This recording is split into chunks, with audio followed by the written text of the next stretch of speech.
Welcome back, everybody.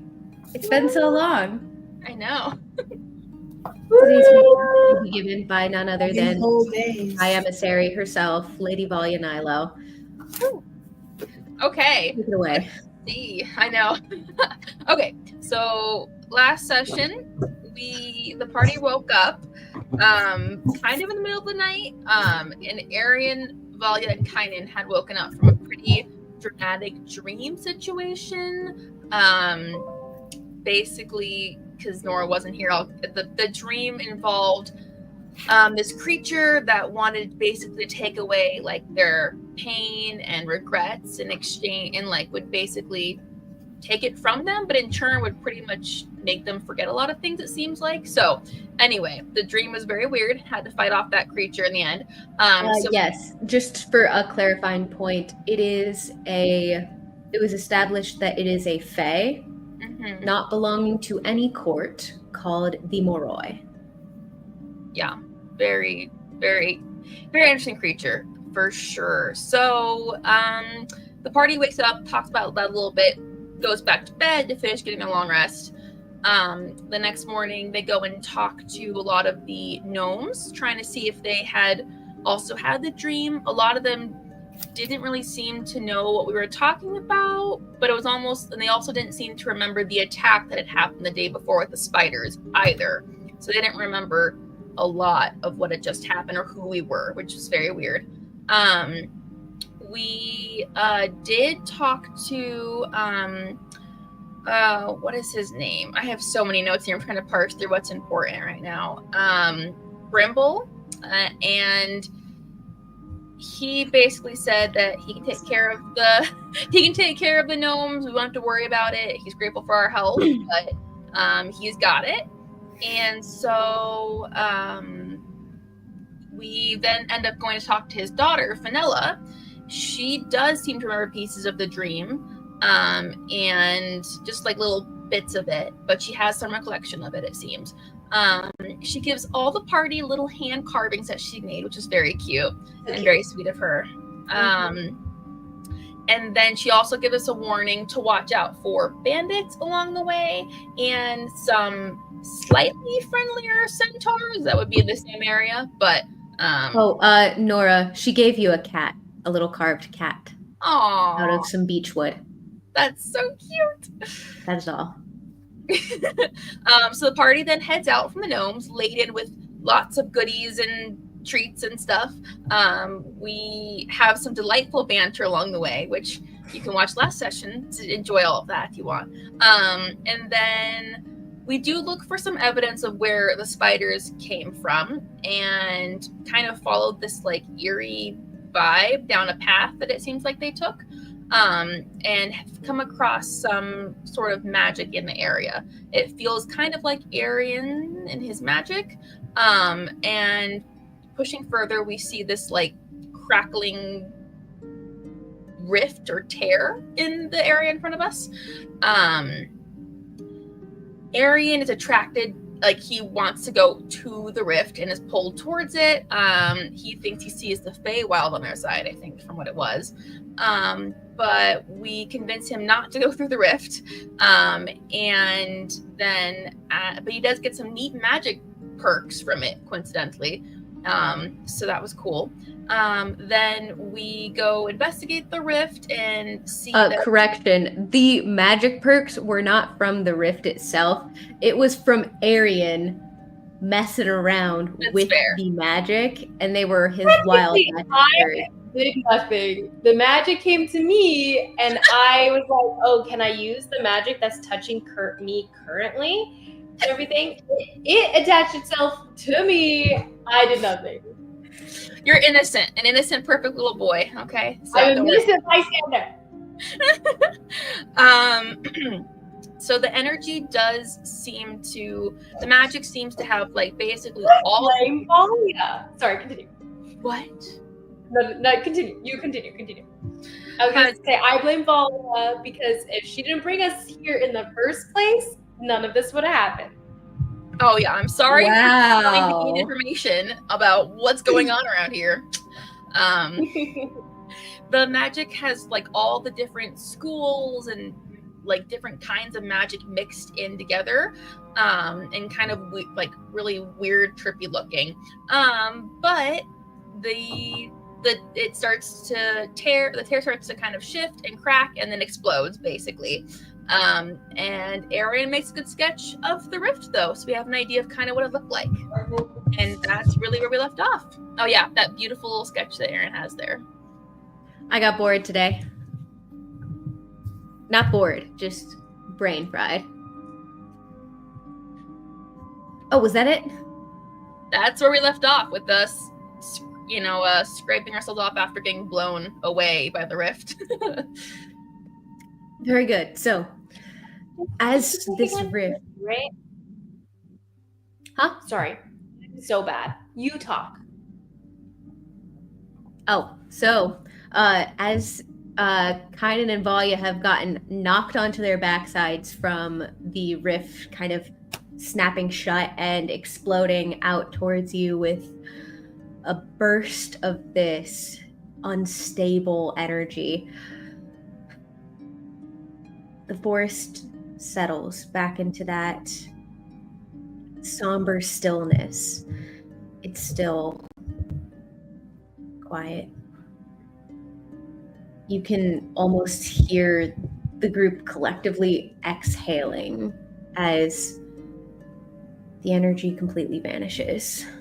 All that's left are the shadows from the canopy above and the spider webs hanging down from the trees, drifting in the breeze.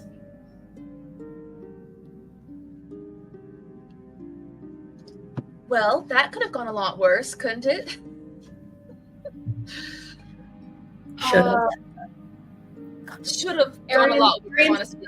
I feel like there's someone saying it should have got a lot worse. What, Arian? Aaron doesn't say anything. He's just kind of staring at his chest currently. I start staring at mine too.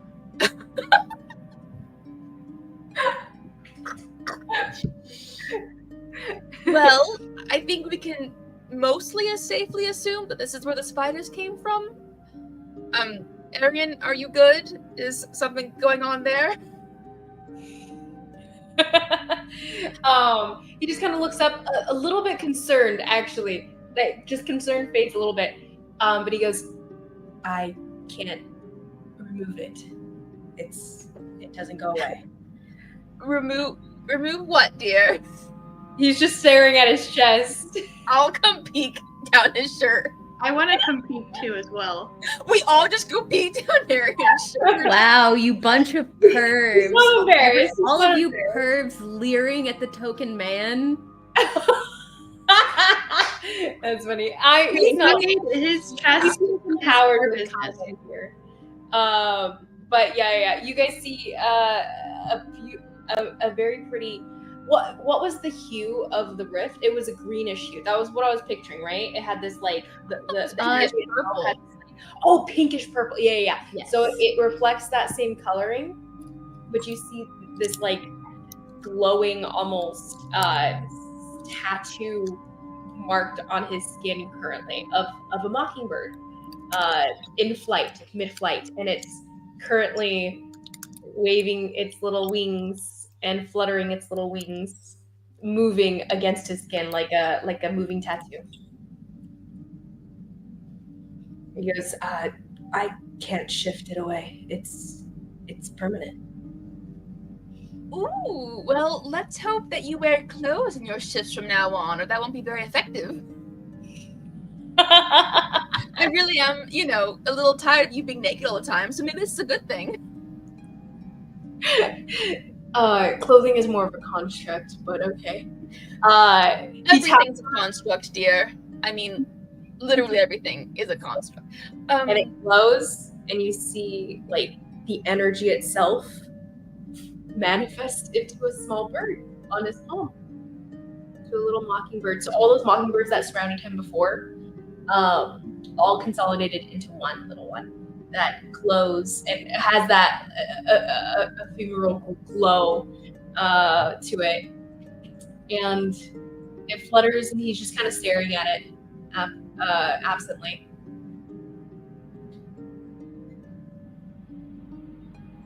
Does it hurt?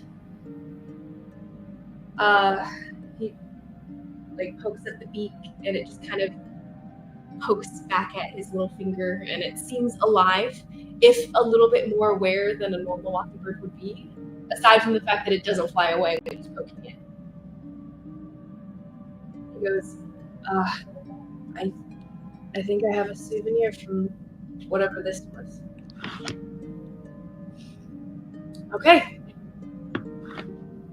Lovely. Anybody else have anything they've got? A tail, ears, a tramp stamp? Anyone got anything else from the rift going on? This was overall rather positive. I'm not unhappy about this. This is kind of cute. We should find another one. I'd like to take this opportunity to remind everyone that the tramp stamp that I had was in fact an illusion, and I don't actually have it. That is all. Thank you. Are you sure you don't want to show us again to make sure? I don't know if we can trust your word. Maybe you should show them again just to make sure. This rift changes gave me a tattoo. Maybe it gave you one. We should all get matching tramp stamps. And they already looked down my shirt. I thought you were about to say we should all get naked. I thought so too. I mean, that's also not a bad option. Okay. Actually, with that, Arian does start going through, like, checking all the body parts. You know what? I'm gonna start checking myself too. Because why not? I will be doing nothing of the sort. I think I had a dream like this. I hope it ends differently in real life, though. Very interesting. Anyway, we need Nora taking her clothes off. No. Please. Well, She just lifts up her skirt. if anyone has any other thoughts about this rift, feel free to share. But we should probably keep heading back towards Singorn. Daylight's a wasting and all. Daylight's a wasting. Eleanor agrees very properly. She's just like, DM, so this rift is like it's gone. There's like nothing left over. Absolutely nothing. Like it was never there. I passed you a drawing of it though, Nora. You might not have gotten to look at it for very long, but he shows it to you. It was definitely beautiful. And it smelled like home. Or maybe it felt like home. I've never seen anything like. Have I seen anything like this before? Roll me a religion check. Oh boy, new character sheet. Oh boy. Not because Nora's dead, but because we're using a different version. More baby. 15. You have never seen, nor heard, nor even read about anything like this. The only thing you can think of that is kind of similar are there are rifts to the elemental planes. They're guarded by a people called the Ashari. And yeah, that's about it. Nothing like this. The rifts that the Ashari guard are permanent and stable and only going to one plane.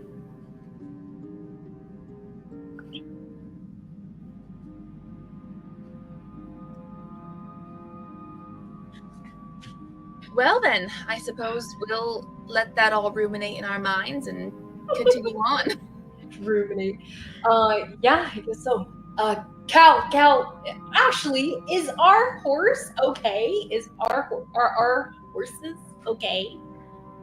Calcifer? Yeah. I'm assuming you guys, like, tied them up as you were going to walk around. Mm-hmm. So, yeah, they're exactly where you left them. I They've think- all been turned into chipmunks, as a side note. I'm kidding. I'm totally kidding. That would actually be really I was cute. seeing if Eleanor was paying attention. What? Your horse is a chipmunk now. My horse is a chipmunk? Because you weren't paying attention. Good job, Karen. Why is it the chipmunk? You're walking back to Singapore, the rest of us are riding. Sorry. Wait, how do I get it to turn out of that campaign? How does it turn into a horse? Joking. I was joking. Oh, she's so funny. Oh wait. If you have on your bingo sheet, Karen doesn't know what's going on. You can cross that off. I gotta find my bingo sheet. Oh boy. Oh yeah, because we have to continue those. Where is mine? If you still have your bingo sheet, we may continue playing. I have mine. To be honest, I lost that on it. So I'd have Mm-hmm.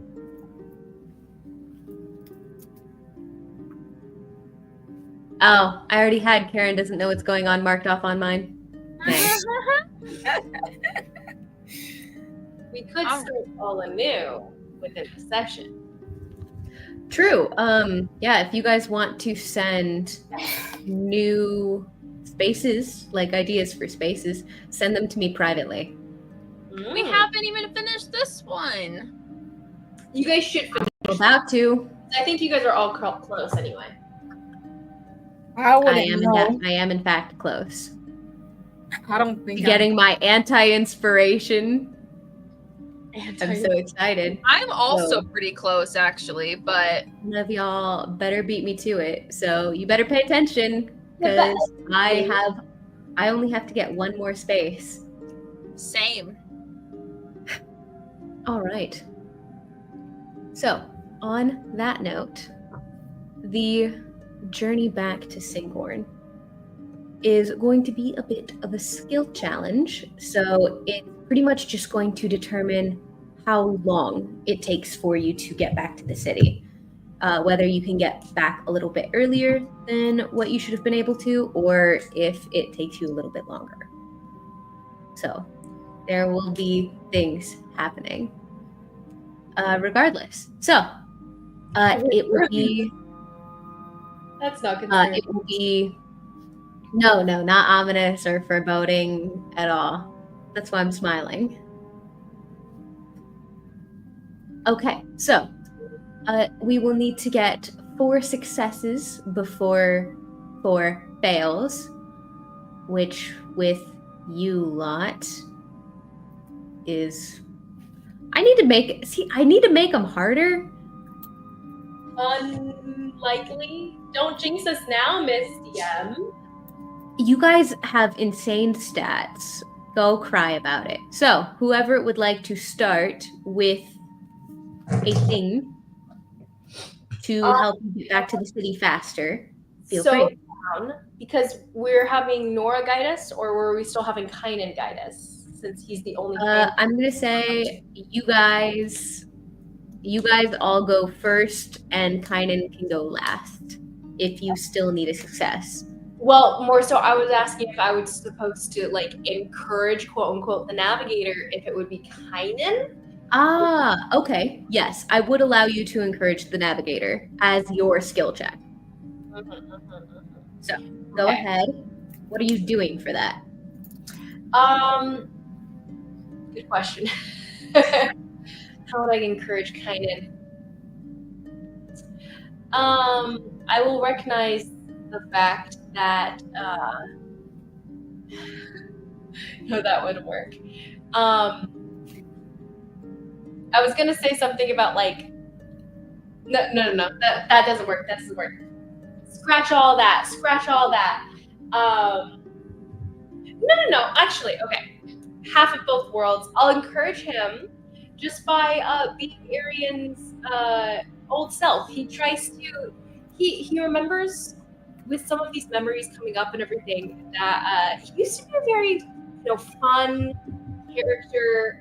Could make anyone laugh. Could help anyone have fun in any way. That's always been kind of his thing, and he's starting to realize that he's kind of lost sight of that in his kind of depresso espresso life.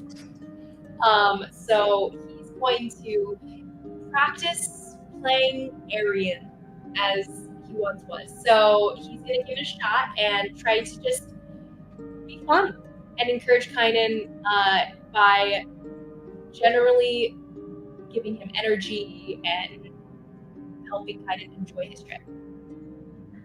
Okay. Is there a skill besides performance that you would want to use for that? No, performance would be it. Okay. Wow, stealing performance from the bard. I Low would. blow. Well, I didn't expect. I actually wasn't thinking Volley was going to try it. I thought you were just going to do basic inspiration, like bardic inspiration, right? Probably do, but I was gonna do bargain inspiration, but it's too much overlap. I'm not sure what else. I'll figure something else out though. We'll see. Oh! I mean, you can still do your bardic. No, go ahead, do your thing, and then yeah, totally fine. I could also do persuasion. I don't have to do the performance. No, do what you want to do. It's just, I think it's fun. I like the idea, so do it. I think performance is the best fit. I kind of screwed myself though because that's not the thing I'm great at. But okay. Aryan tries to put this face on, but it doesn't work very well. I think he's just haunted by his recent vision memory of Solus trying to make him feel better, but him remembering not feeling better based on what she'd been telling him about not being there and whatever. And a lot of it's just haunting him, so it doesn't really, it's not as fun as it seems to be. That was a natural 2, so that's a 5. Ooh, that is going to be a fail. Man, did I just speak your first skill challenge failure into existence? All right, who's up next? Oh no. Yeah, Kynan's a little bit off put, and like honestly, your antics are more distracting than anything. And like he tries to say something funny, but it's kind of the dark humor that comes out, but then it's a little too close to home, and he's like, oh, maybe that's not very cool. And there was like you tried to pull a prank by turning his map like a degree to the side, and you guys just ended up having like a small little detour because he didn't notice that you had turned him around. Oh no. Yeah. And Aryan realizes he doesn't remember how to play this part anymore. Anyway, that's his turn. All right. Who's up next? Eleanor? Adenora? Valia? What are they trying to do? Persuade Kynan to do? No, we're doing a skill challenge on what we're doing to get back to the city. So pick one of your skills, preferably one you're proficient in, and come up with a creative way on how that helps you get back to the city.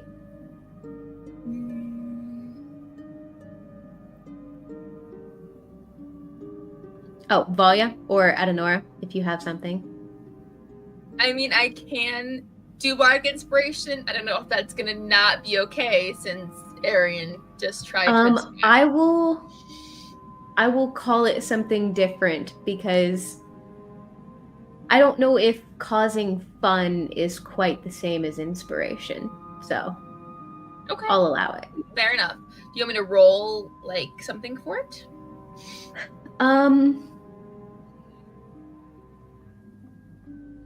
Yes. I'll have you roll just a persuasion check. Cool.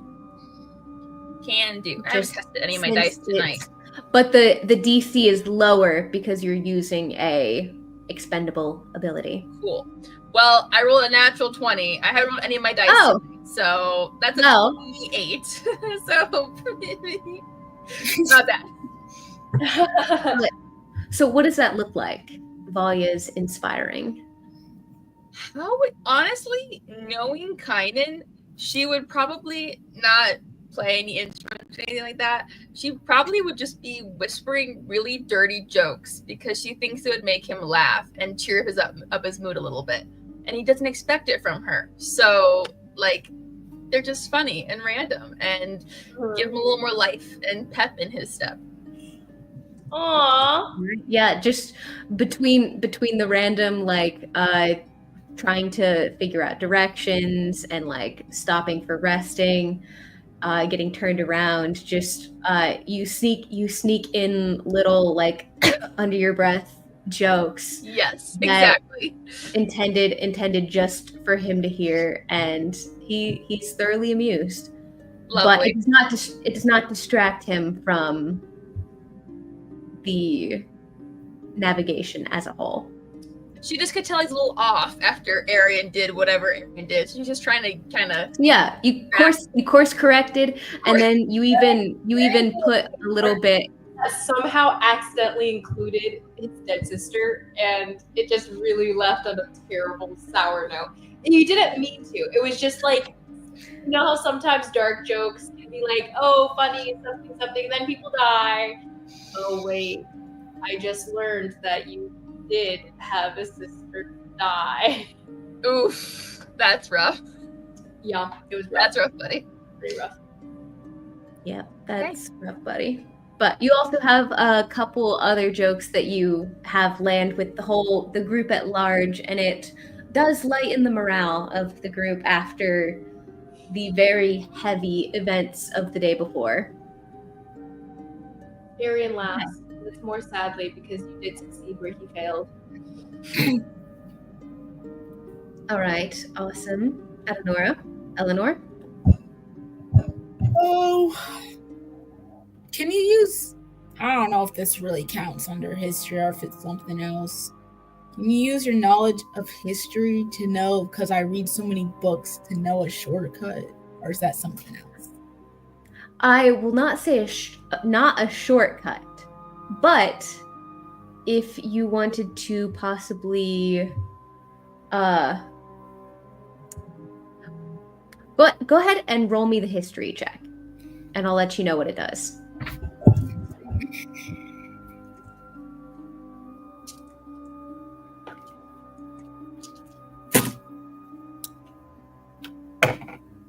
Oh, wait, I'm using my 1 point of inspiration. Yeah, baby. Burn those resources. What? No, actually, this is a cursed die. I'm going to use another die because that was horrible. That was so bad. Is this better, Izzy? Oh, hallelujah. That was so much better. Yeah, the first time I rolled a 3 and then I rolled an 18. Excellent. +4, +7. 20-something. Yeah. Excellent. So as the group is traveling, you're like everyone's dad when you go to visit Williamsburg, pointing out all of the different historical monuments that literally no one cares about.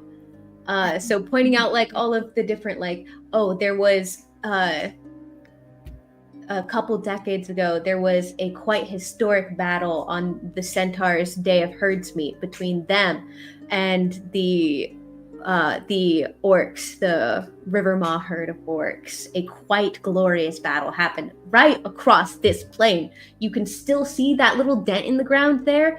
That is where the chieftain was felled. And just regaling story after story that literally no one cares about, but they're all vaguely amused by you in general. But that does make Nora and Kynan, who are kind of navigating using the map, made them realize that you just pointed out a landmark on this map. You guys could take a slightly shorter way if you take the way around this landmark instead. Go, Eleanor. Secretly, they're just trying to get there faster because you're talking their ear off. What? No, they're like, this is like the thing we could have on a trip. This is so boring. We need to get there now. It's like a free tour that nobody asked for, and it's the best. Yeah. Excellent work. Okay, Nora. Okay, I had an idea, but no, you could just roll survival for the map. But if you have an idea, I would much rather love to hear it. I do have an idea, but as I was thinking about it, I was like, so I wanted to use insight, but as I was thinking about my idea, it sounded like more like a nature check, which is what I don't want. I was wanting to read to like, as we're making our way back home, like just reading the land's like mood, like if there's like any signs, like subtle signs, like something is wrong, like there's a storm coming, or like there's a yeah, I would say you could do survival, or, like, of people survival or nature. If you were a druid, you could snow. Yeah, that's true. You said survival or nature? Yes, survival. I would allow survival. Okay, I'll do survival then, because my survival's a lot better. Nat 20. Nat. So, as you were just, you're now just a day away from the city. You're in the cover of the verdant expanse, so it's very hard to see the weather from the tree canopy blocking most of the sky. But you get the faint scent on the air, the scent of rain, and you feel a slight prickle on the backs of your arms, like static electricity. You sense a storm is going to hit, and you're able to lead the party away from the trees and into some actual proper cover, into a small cave about a mile off the path.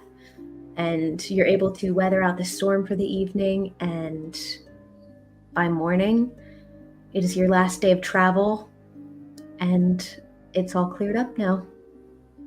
A freaking plus. Yeah. We got 2 nat 20s. That we're calling it. So we're good. Woo! Those were just really lucky rolls, to be fair. Yeah, they were lucky. But that was the most. Oh wait, yeah, that was the most failures we've ever gotten on a skill challenge. 1. Arian is currently like Howl's moving castle, like Howl style, like gooifying and like all depressed. So just like his head is down, and he's letting Calcifer just walk him along. He's very Howl, perfect. Yeah, it just occurred to me. I was like, actually, him being like that is perfect. So sad. But he's all glad that he learned some of the history about this area, even though he didn't ask to. It was surprisingly interesting. Exactly. Non-consensual learning. See, Arian, history can actually be fun and exciting if you just give it a chance. I used to be fun and exciting. You used to be fun and exciting? Once. Yeah, I guess a little version of you is much more interesting. Valia's very fun. And Valia's fun? Oddly, yeah. Well, I would have never thought that. Thanks. I think that was a diss towards me, not anything towards you, Arian. So, It's don't the worry same about it. difference. He's just sad. I am not the group therapist. I am not the group therapist. All right.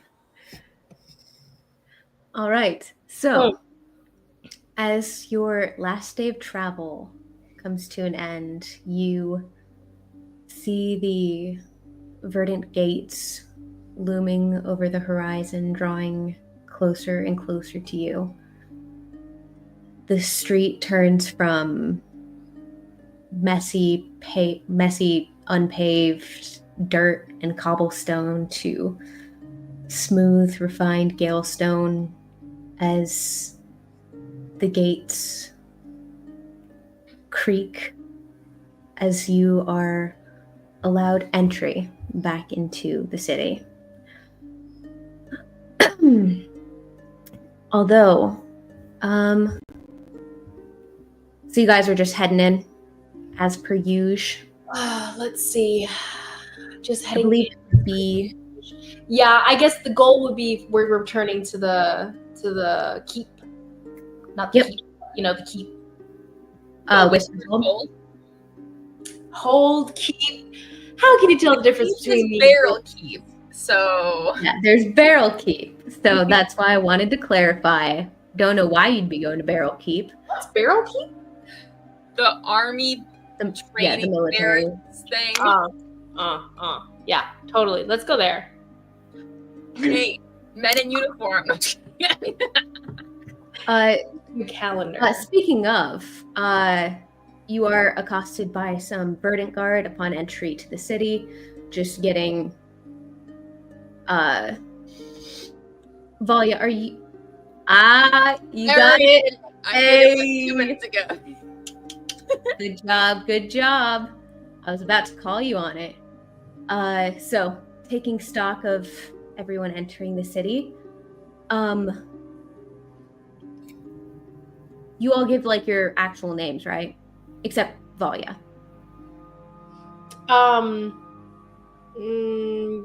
Yeah. Eleanor? Yeah. Yeah, what? Everyone gives their proper names as you re-enter the city. Oh, yeah, of course. Yeah, of course. So as you've all given your names and the guard seems to look the group over and call over to someone you recognize to be a higher ranked guard, higher rank of the Watchers. Does Kynan clock him clocking us? Do I clock yeah. Kynan clocking him clocking us? Yes, very, very easily. What's Kynan look like? Is he looking like, why are they looking at us? Or is he looking like very blatant confusion as to why the group is being stopped? I elbow Nora. Nora, what's going on? I wasn't paying attention. I was kind of looking down the whole time. So some big guard is looking at us, you said? Like eyeing us down? Yes. Do I recognize him? Most likely not. It's a random guard. But as they approach the group, it's a rather short, stocky built wood elf that approaches the group.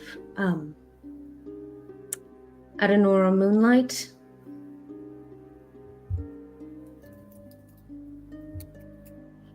Oh, wait, why is he talking to you? Who's asking? He kind of looks down at his uniform. Does he have a name tag? No, he doesn't have a name tag. Badge number.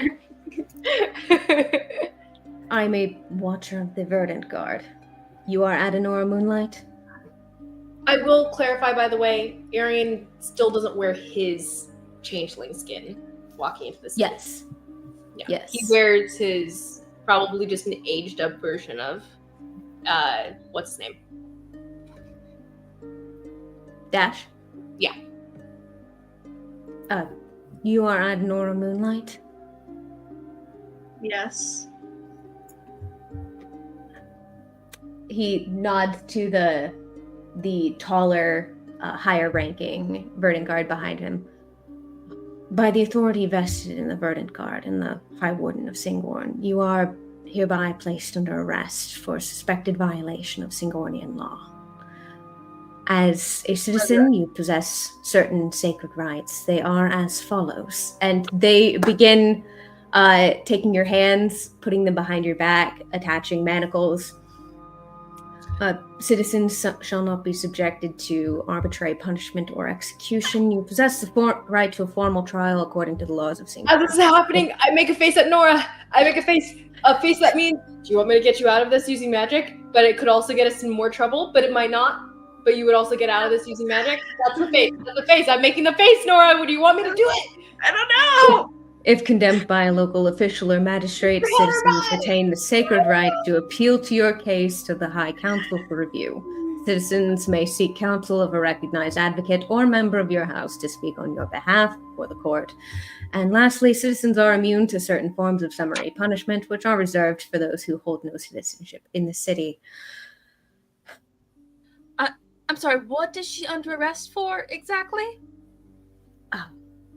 Pardon me, but I fail to see how that is any of your business. Nora, dear, do you want to ask him? That's your business, I think. No, I would have asked him by now. Like,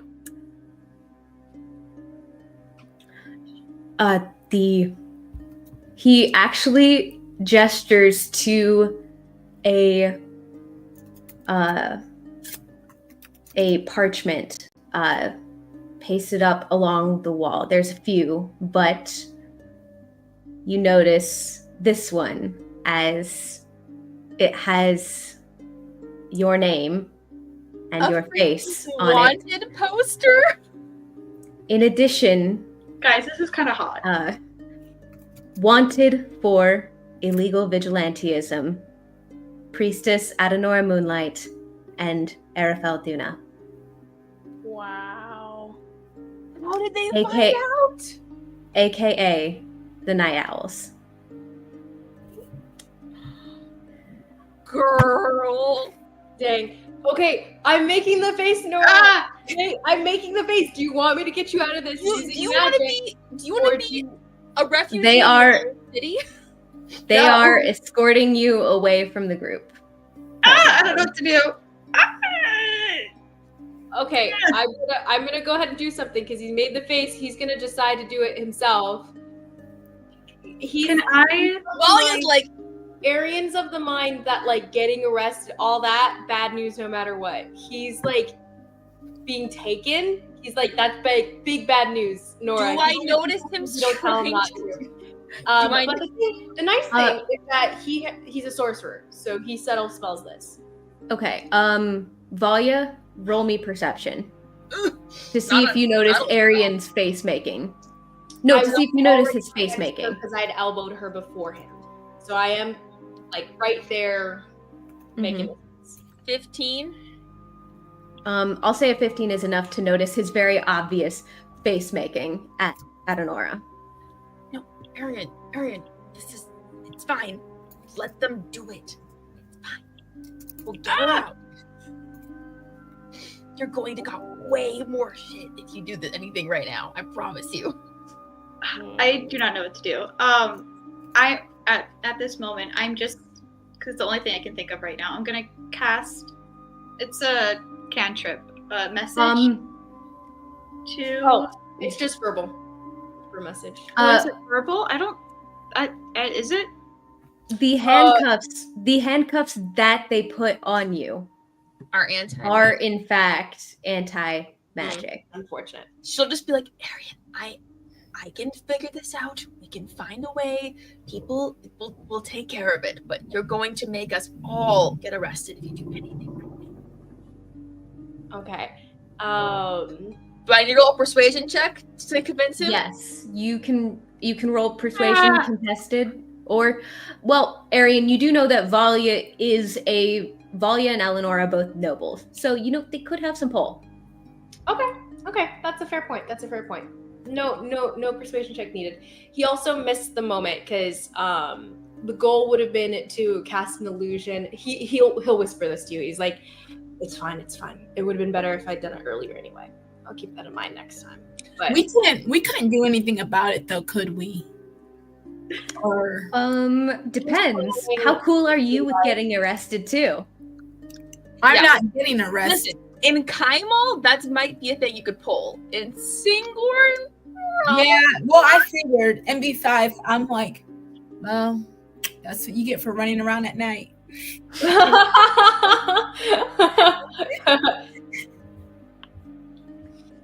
That's funny. I mean, fair enough. Nora's been how did they find out? I know. It was freaking Círdan, wasn't it?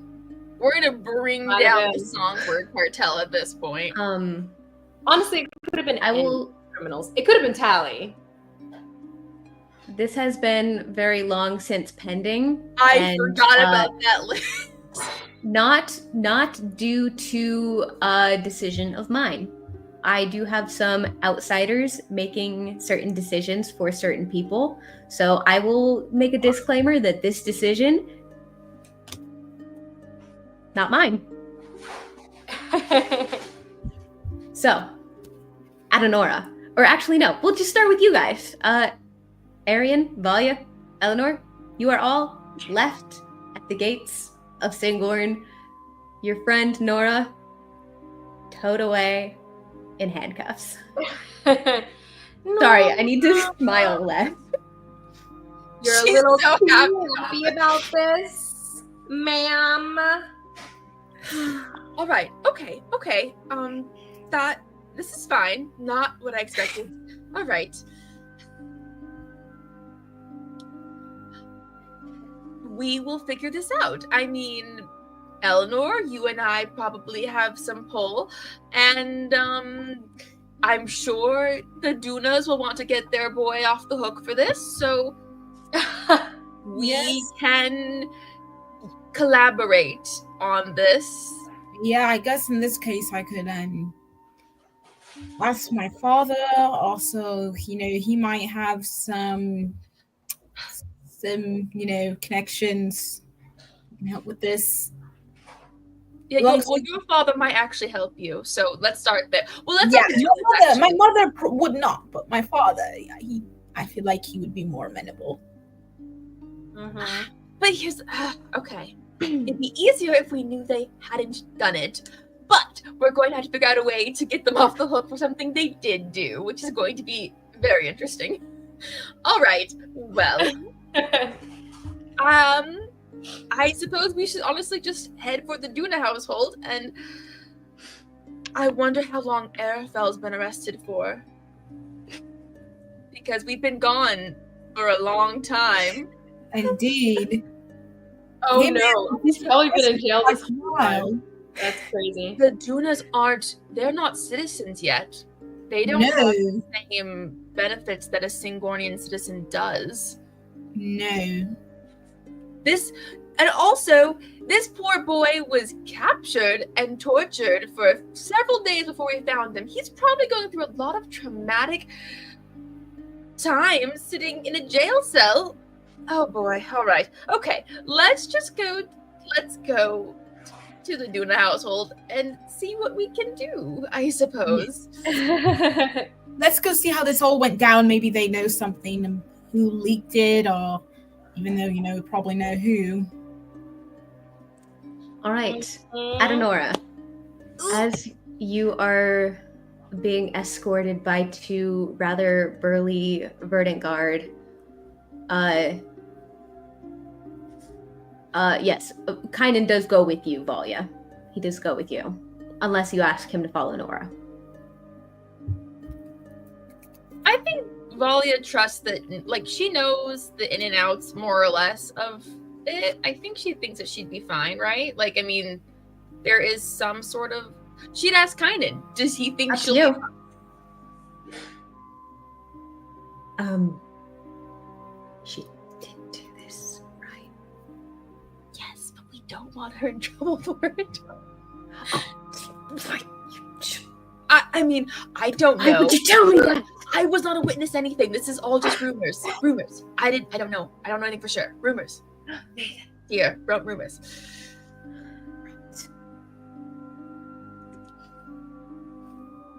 I can go with her if you need. Or if you need me to stay with you. Will that be helpful? I mean, she's gonna go sit in a jail cell for right now, right? That's a good point. I think just stay here. I think she'll be fine. Maybe it'll teach her a lesson. Okay. Well then, Adenora, as you are being politely escorted along with these two verdant guard, it's a good bit of walking from the North Gate to Barrel Keep, which resides on the west side of the city. But they do allow you the dignity of being able to cover the handcuffs with your robes, your cloak slung over it to not draw the eye of any crowds, to hopefully keep some dignity as you're having to walk through half the length of the Tarn Ward all the way back to Barrel Keep. It takes what feels like an eternity of walking, passing market stall by market stall, wondering what is going through Nora's head right about now.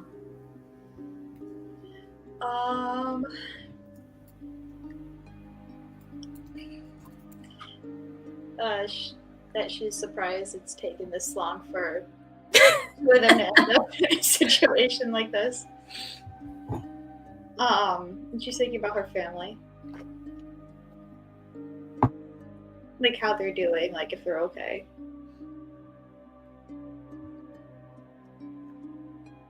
As you approach the keep, the heavy barrel gates creak and scrape against the gale stone, the movement whipping a breeze across your face. A very faint and resinous smell, iron bark and eucalyptus mingling with the sharp tang of steel and sweat. They take you past the ground level. It's all controlled chaos. Soldiers moving with practiced efficiency. Boots barely whispering against the stone. But you're quickly taken down a side hall, lit with these pink-tinged yellow lights, wick fern lanterns affixed to the walls, and stairs down, down, and down.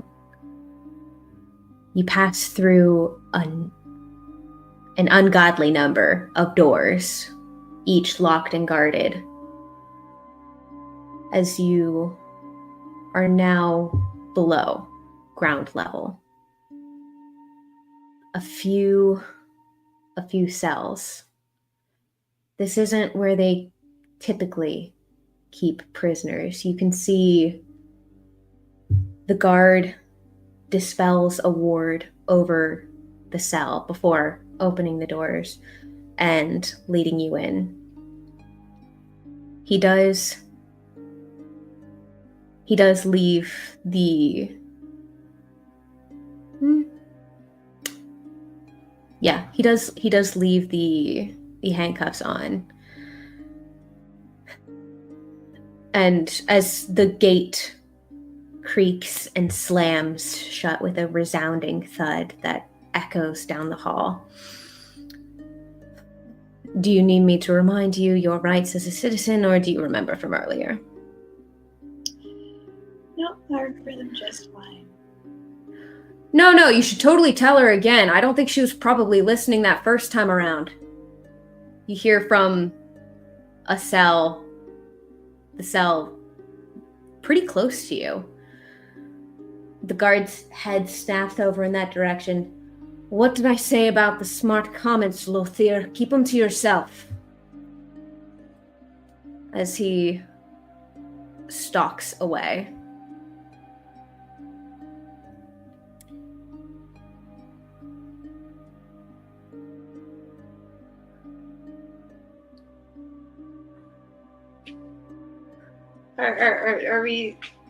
Are they still taking me somewhere? Like, no, they have put you in a cell. Oh, they put me in a cell. Okay, am I alone? From what it sounded like, you're alone in this cell, but it doesn't sound like you're alone on this hallway. Okay. You do hear the faint shuffling of guards throughout the hallway. You're definitely not alone.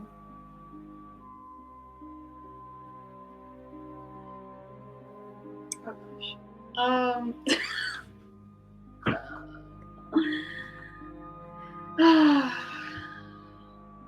You hear across the way, you know, we really need to stop meeting like this.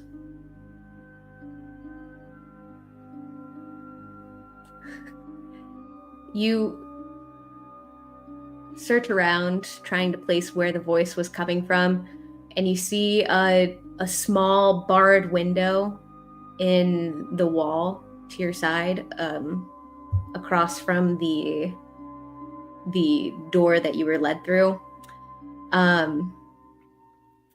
You see in the very dim light a pair of red eyes. Hey, waving at you with similarly handcuffed hands, Arafel.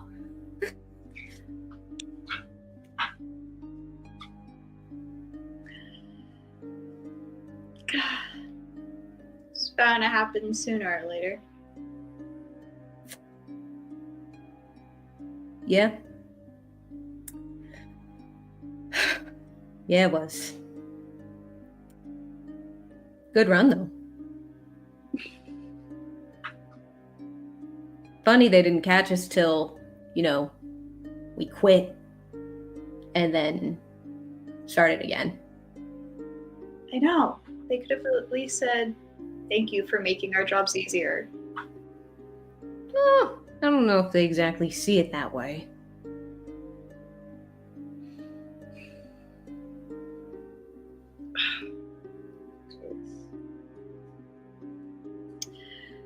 How long have you been here? What day is it today? Or wait, how many days has it been since you've been gone? Oh gosh. I don't even know. Off the top of my head. It's been about 4 weeks, give or take. 2 weeks there, 2 weeks on the way back. I don't know, like about a month, give or take. Right. So like 2 weeks. 2 weeks. Jeez. You've been here this whole time? Yep.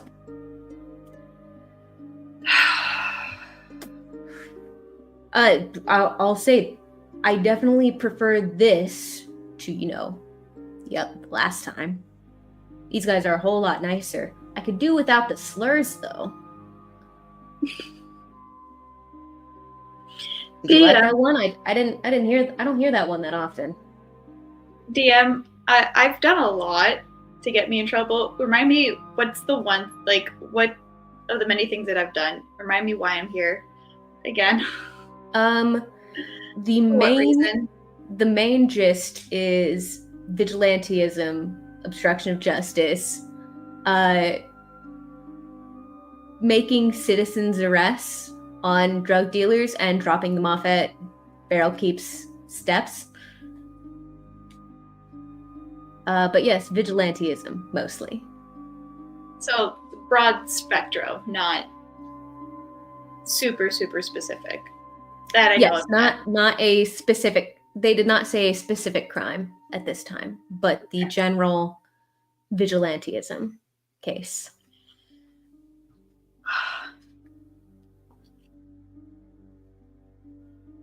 2 weeks. I mean, do you even know?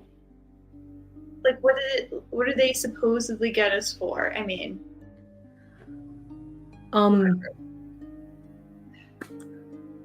I think the poster said vigilantism. Okay, but that's like not that we did that. That's right. We didn't. Although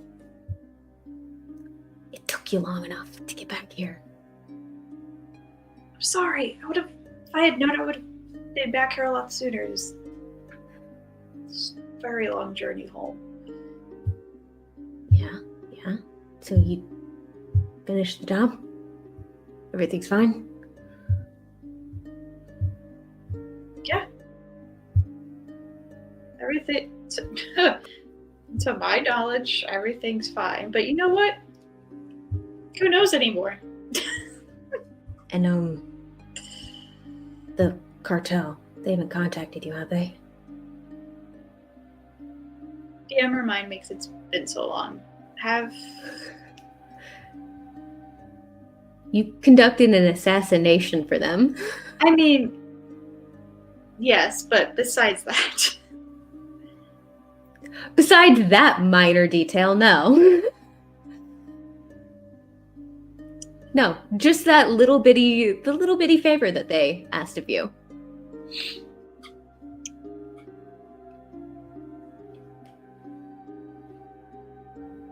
I'm currently deciding if I want to tell him about that or if I want to just keep him out of it.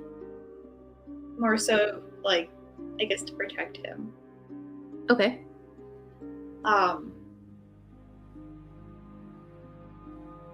She's gonna say, Nice. no, I haven't heard from them. He's going to roll insight. Roll me your deception.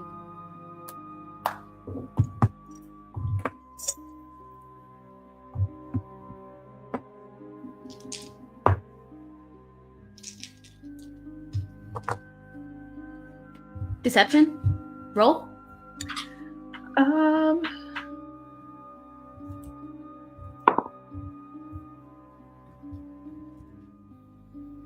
That is a 16.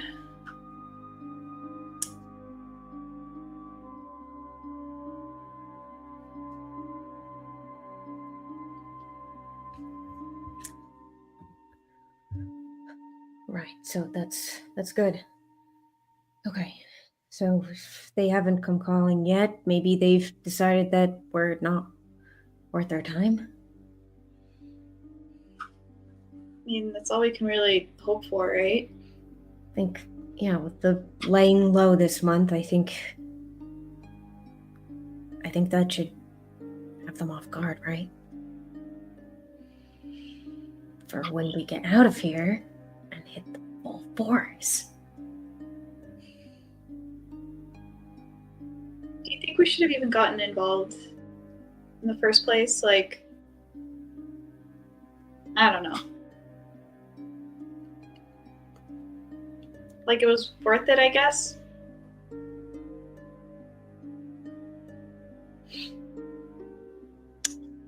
He sombers for a bit, steps back. He was kind of leaning on the wall to be able to speak a little bit quieter. Steps back.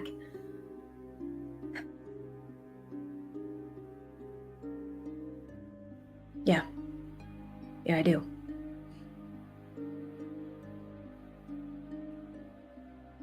If I don't have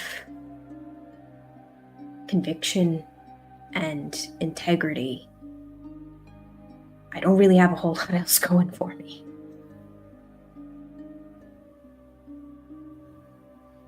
Oh, don't be so sappy. That's not true. You have a lot of going for you. Yeah, sure. What you do? Besides that, I've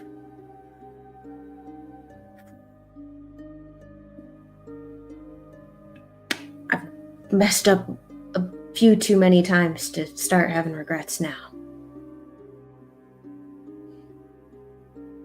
Yeah, I messed up one too many times too. Hey, at least we're not alone in that though. It'll be fine. Your super great new friends will probably be able to get us out of this, right? And you've got nothing to worry about. Super powerful parents. Okay? If she isn't helping me, then I don't think she's ever gonna help me. Yeah. I know who she is. Hey, did you ever get married? What would you do if I said yes? Right now in this moment, I think I could use a good laugh maybe. But also, be happy for you, I guess. I mean, Then no. Why not? You seemed so gung-ho on it before I left. You asked me not to. You asked me to wait, that you'd come up with something. You said you'd come up with something. I'm not gonna do something life-altering if there is a better option.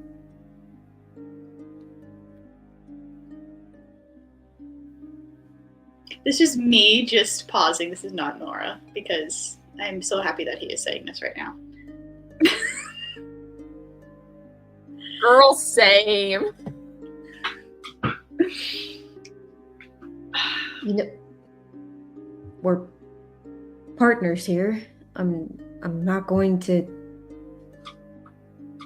crap on your plans when mine's infinitely worse. What?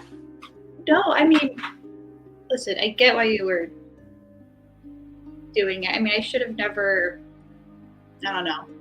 I mean, it's still the plan. It's still the plan. It's just the plan on hold.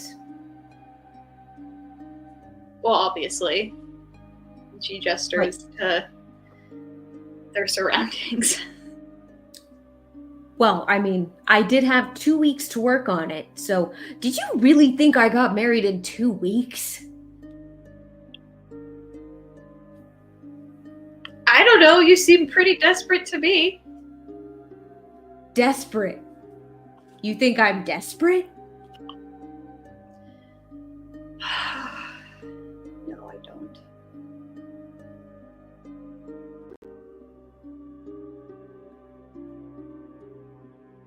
Uh-huh. Okay, changing the subject. We're literally in jail right now. Right. Oh, wow, thanks. I'd forgotten. You know, with the whole being here for 2 weeks thing, you forget about that bit. She gives him one of these. He flips both back at you, but it's kind of difficult to see what with the handcuffs.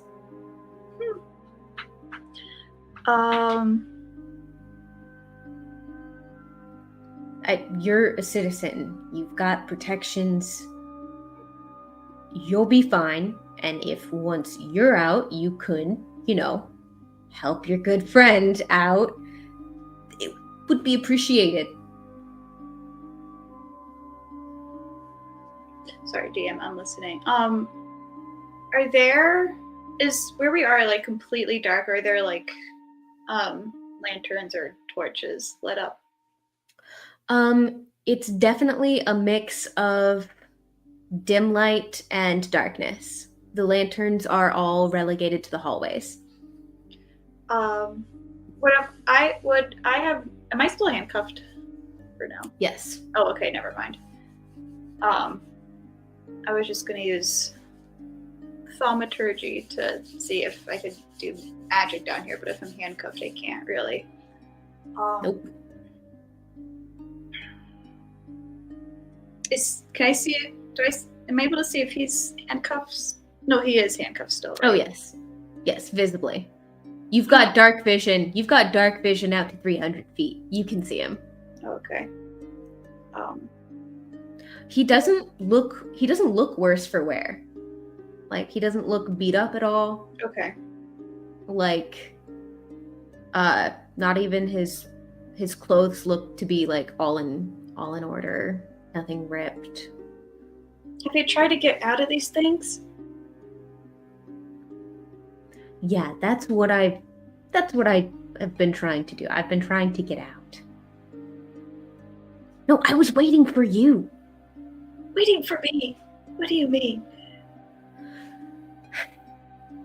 You can be really dim sometimes, you know that? You're a citizen. I'm not. Fair point. That's problematic for me. You have protections and can vouch for me.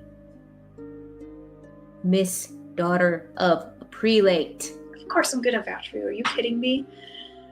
Hopefully. Why would I try to escape when you could vouch for me? So no, I haven't tried to get out of here. Well, hopefully my friends are smart enough to go and find my family and let them know. Gosh, if anything happens to my family or your family, I am going. They'll be I fine. hurt a lot of people. At worst, they will have damaged reputations. At worst. And keep in mind, you've got the temple. My family's got each other. So if whatever the cartel tries to throw at them, they'll throw it right back. I'm gonna make sure you and your family get the same help that I get.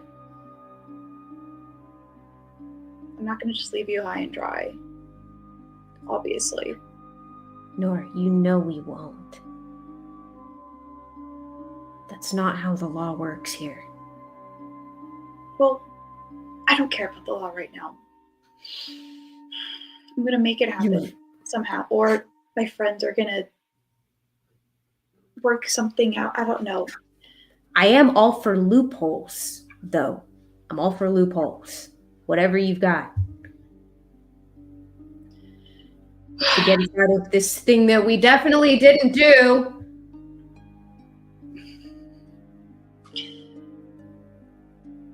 We're gonna get out. You're gonna be fine. Our families are gonna be fine. We're gonna be fine. Yes.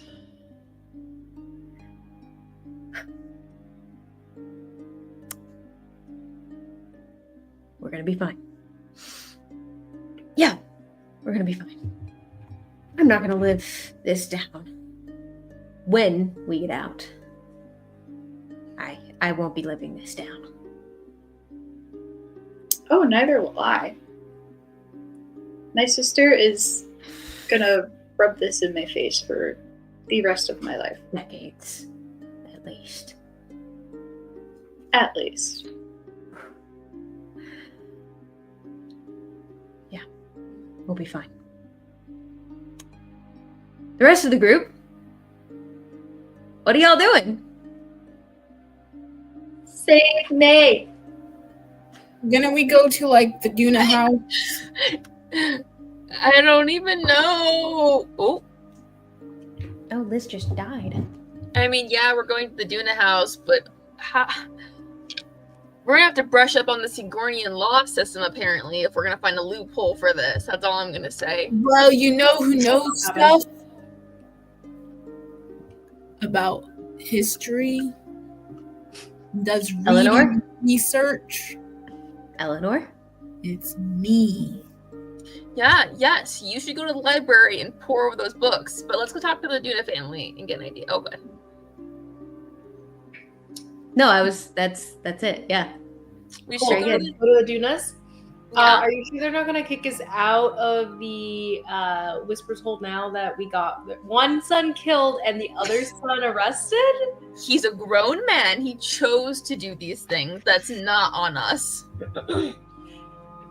Yeah, but by their standards, I would assume under the influence of Nora. At the least, I feel like they're kicking Nora out.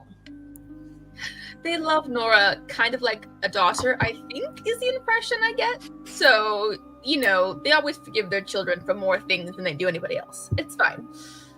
I guess I would have expected families to be a lot more like closed ranks once, you know, one child dies and another one gets thrown in jail because of one person that might be an outsider to the family. I don't know. Mortals are interesting. I don't really have the experience to tell you honestly what a healthy family looks like, so we'll find out together. Maybe elves would treat this differently since you guys have such long lifespans. That's fair. I feel like I remember a story once of someone just getting Zest in trouble, like telling on him, tattling, and I think that guy got his wrist broken, something like that. And it was a good friend of their family, from what I remember. I don't know. I guess some families are different than others. That's crazy. All right. Well, let's hope no one's wrists are getting broken. Yeah. We head to the Duna household to I guess, try to figure out what's going on. Okay. So, as you make your way back to the Whisper's Hold, the flint cobblestone building, the green gabled roof, the floorboards of the front porch steps creak as you enter.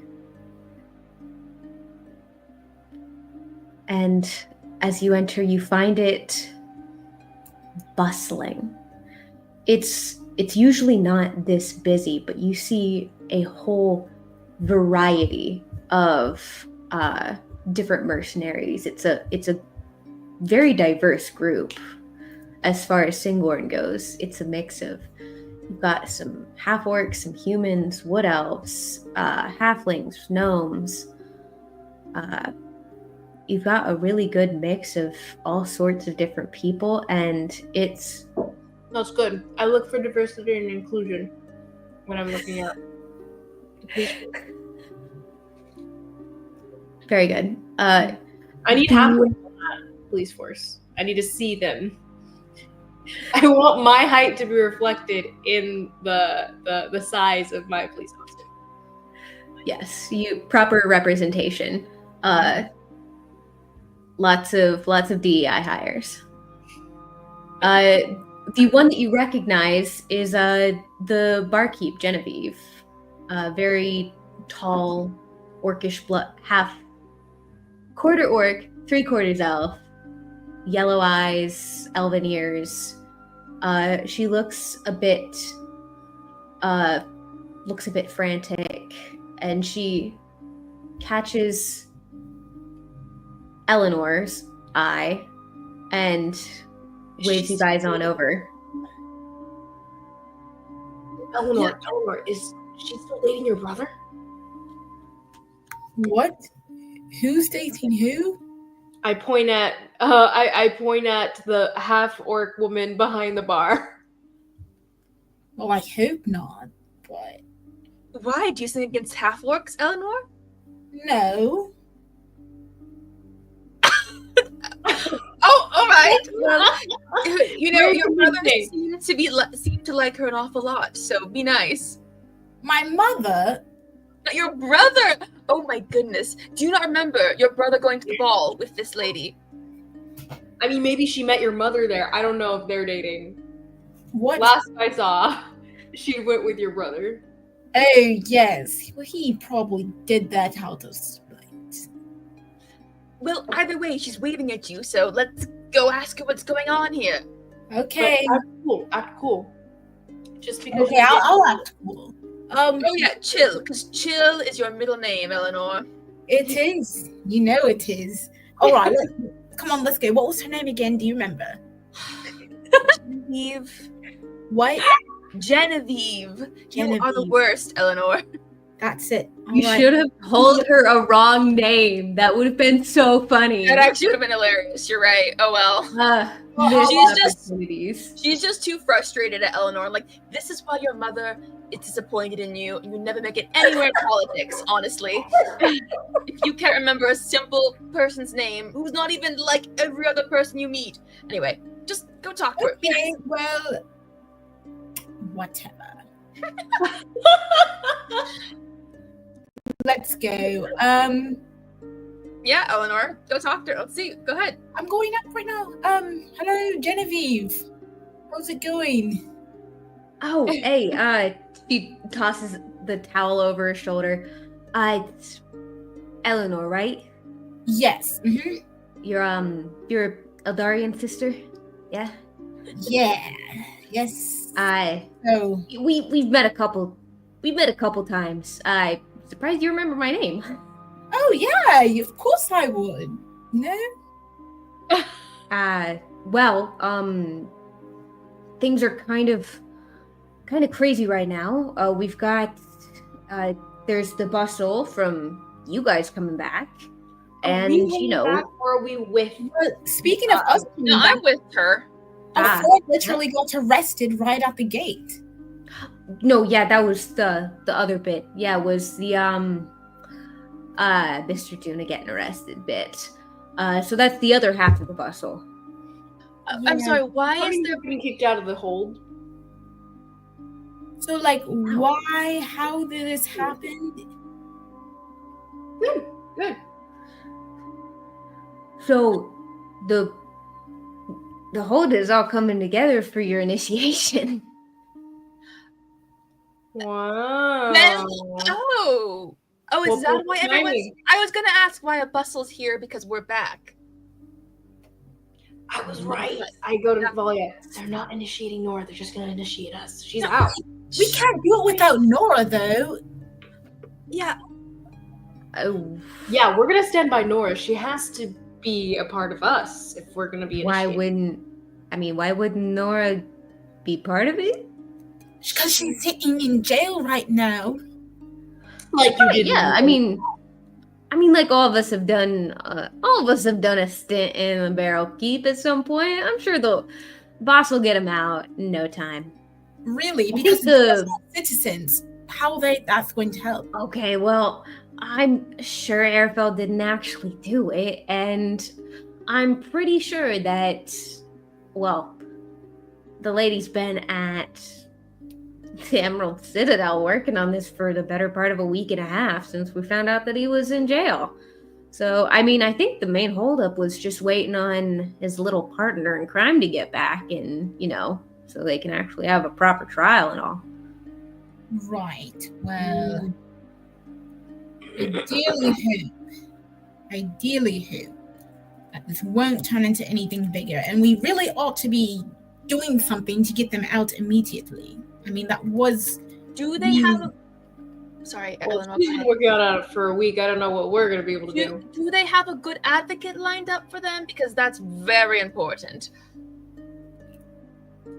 This is very odd. Are we intending to go about this, like, by the law? Because you know what? Actually, shouldn't be. I'm sorry. You are lovely, but I should probably talk to Safiel about this. I'm just a little caught off guard. But right, you missed the bit where I said she's at the Emerald Citadel. I could have. I heard about her. What'd you say? I mean, I heard it, but I was just saying I'm asking you questions that I should save to talk to her about. That's all I was saying. I mean, it's not like you can interrupt the parliament proceedings or something. Well, I suppose I wouldn't want to. So probably not the best idea. No. He's gonna roll an insight check on that. You can't. I would have expected you. She elbows like. She's rolling an insight check on that. Okay, am I rolling deception? Yes. What's my deception? All right. That's not great. You have sharp elbows. 14? She got a 12. All right. I rolled low. Right. Whatever. Okay. Sorry. I'm sorry. Is all right here? Phil? Office. Perfect. You've been a doll, as always. Yeah. I will see you at the fellowship sometime, then, Eleanor. Yeah.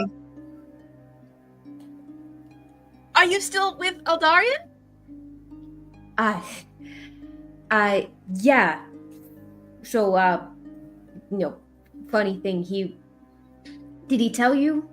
No, what happened? He was able to get me an apprenticeship in the fellowship, which is, the whole reason I came here to the city. Oh, really? Wait, so you're it's still dating him? Going out with him? Officially, according to the fellowship, no. As that might be a bit of a conflict of interest for someone on the council to be getting an apprenticeship for a non-citizen. Wait. Who's on the council? Eldarian.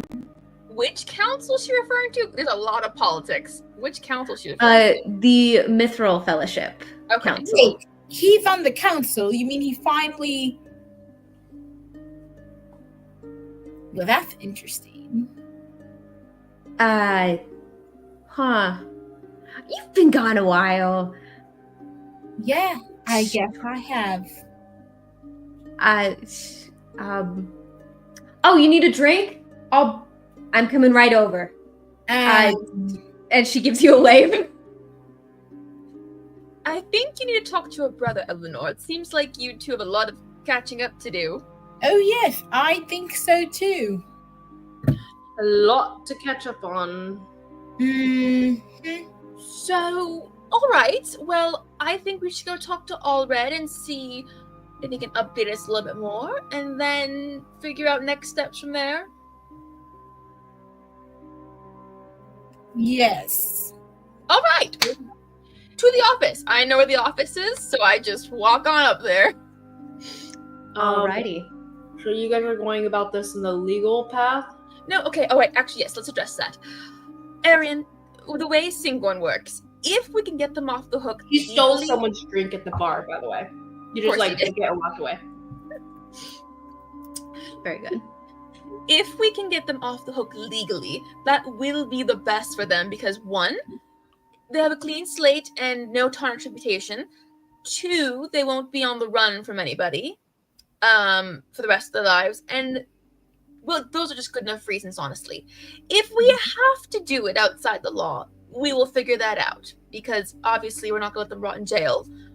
But I think Singorn is like elves in that they have a long memory and a stick up their asses. So it's best to do it in a way that will keep their reputation intact. We'll just put it that way. All right.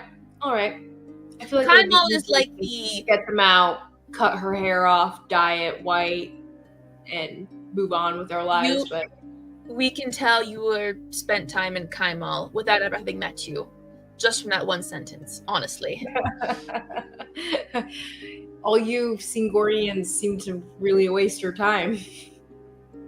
We've got nothing but time, dear, so that's what we do. That makes sense. Okay, let's go about it your way.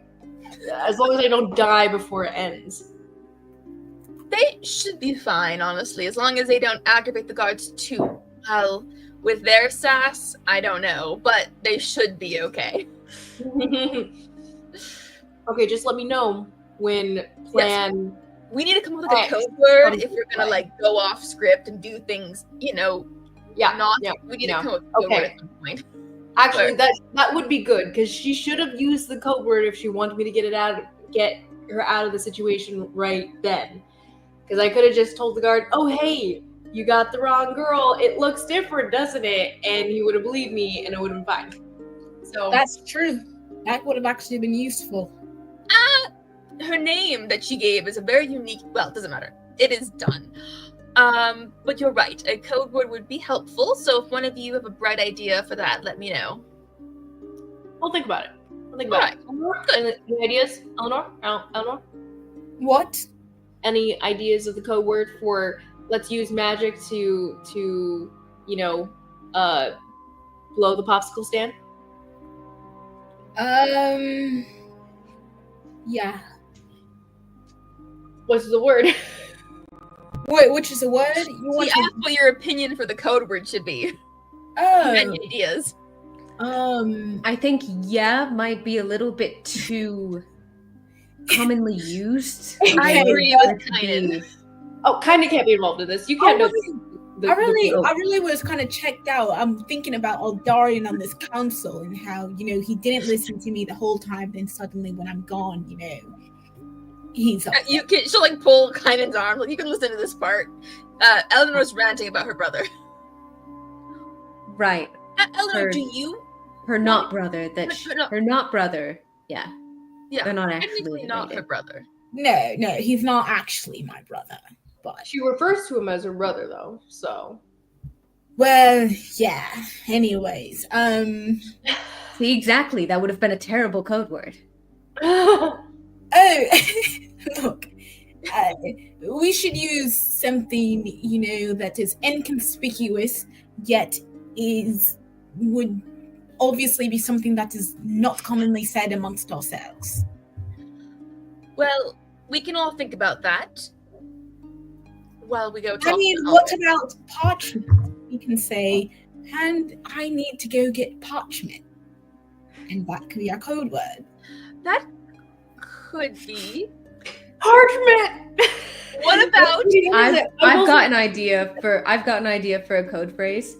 It's, hey everyone, let's use some self-restraint. None of you would ever say that. What?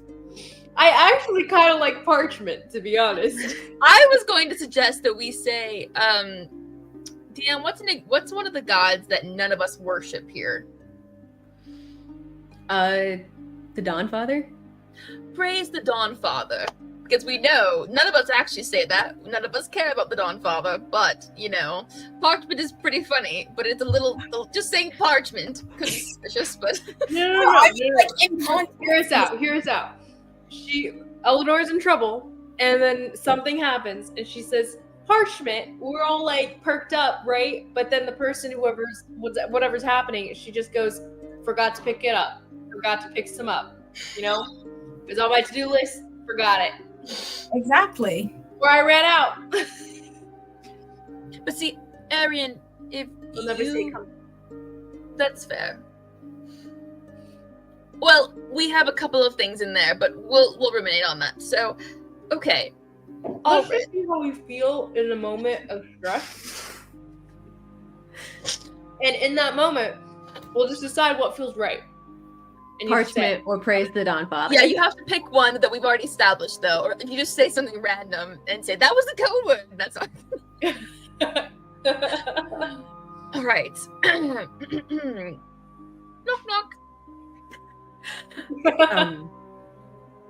Enter. Hello. How's it going? Oh. All of you. Wonderful. We're in all red study, right? Yes. The office in general. Allred is currently in here. Looks like he's drafting some sort of letter or paper, something of the like. Oh, yes.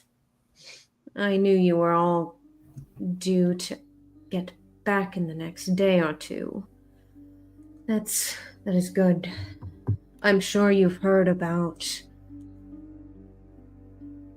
the situation. Yes. The unfortunate mix-up that has happened with the Verdant God, of course. Yes, rather unfortunate. Unfortunate mix-up. Yes. I assume you all have been thinking of a way to try to correct it?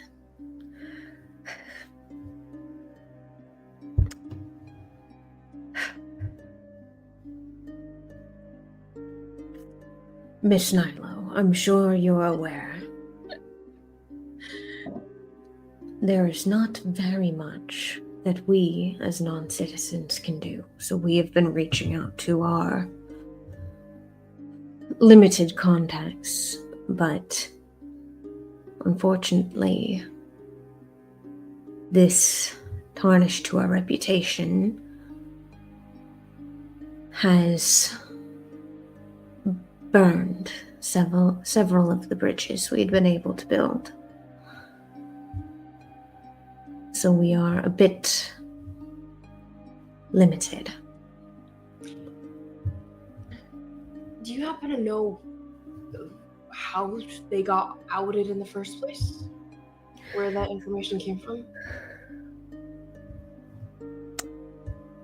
I am going to roll for him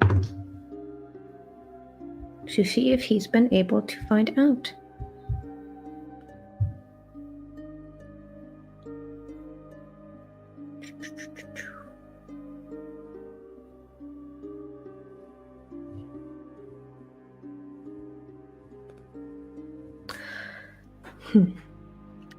I did find there was a series of papers sent to certain people within the government bearing the inscription. He sorts through a few papers and pulls it up. Known members of the Night Owls, Priestess Adenor Moonlight and Arafel Duna. From a reputable source, I'm told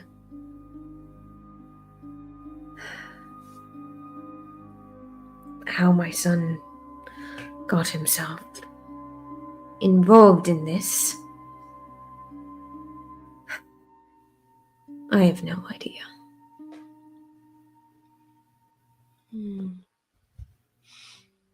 Yeah, we have no idea how. It's odd. We weren't even here. Well, on that note, if you want, we can, get him out. Just say the word. Parchment. Let us know. Why would I need parchment?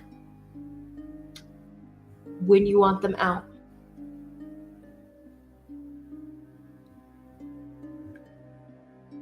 Right. You may need to pick up some parchment.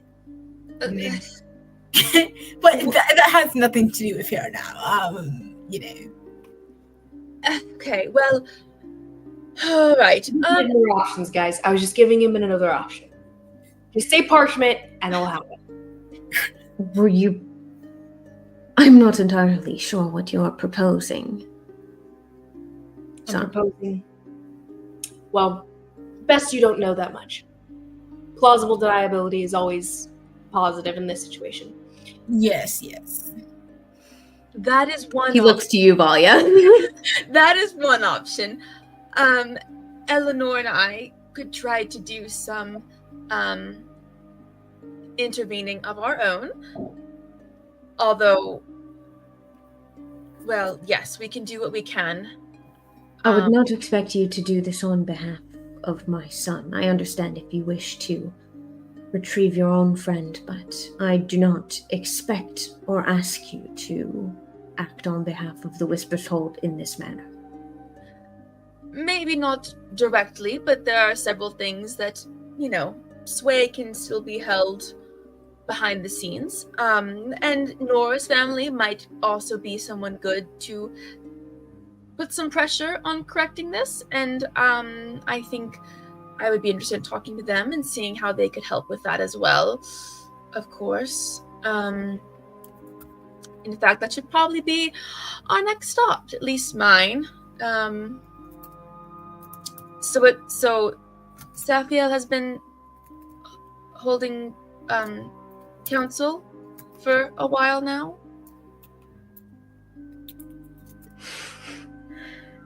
Saf has been filibustering, for lack of a better word, the Parliament to release our son. I believe she's I'm due to check in on her at dusk. Is that some sort of spell? I don't know. Basically, she talks until they listen. Has it worked? I guess not, right? She's still there. But she's buying us time, which is invaluable. So, all right. Sounds like we have to work somewhat quickly. I think I should go talk to Nora's family and see what help they can procure. Eleanor, you were mentioning something about books. Maybe you could go and research exactly any loopholes you can find or anything that could be helpful in freeing them. Oh, absolutely. I mean, I was quite how long did you help us make their escape? Well, let's try the legal way first. I think that's probably our best option and probably the one that will be most successful. So Also, maybe I don't should start planning for the eventuality that you guys both fail. right. We need someone who's actually in the Barrel Keep, probably, to help us get in. Unless Kamali has achieved that in the time we've been gone, which would be fantastic. But He's been inside multiple times, though. It's pretty close. Not all I mean. well, I'd rather not burn his chances. No, wait. No, that doesn't work. He's blind. Never mind. Useless. You can take that up with him.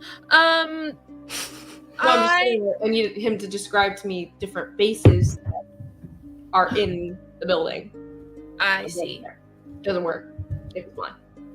Well, we always have Kynan for that, I suppose. Not that I want to get him involved, if we can at all avoid it. Ah, Kynan. We are not getting him in trouble, though. I won't allow it. Alright. Arian, you? What? It works for you. We can't say no. Right, Kynan? Oh, kind of didn't come in with you. Oh. I turn around and he's not there. Oh, never mind.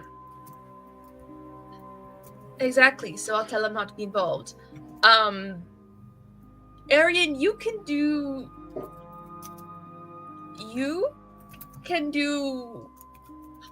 Actually... I'm great backup.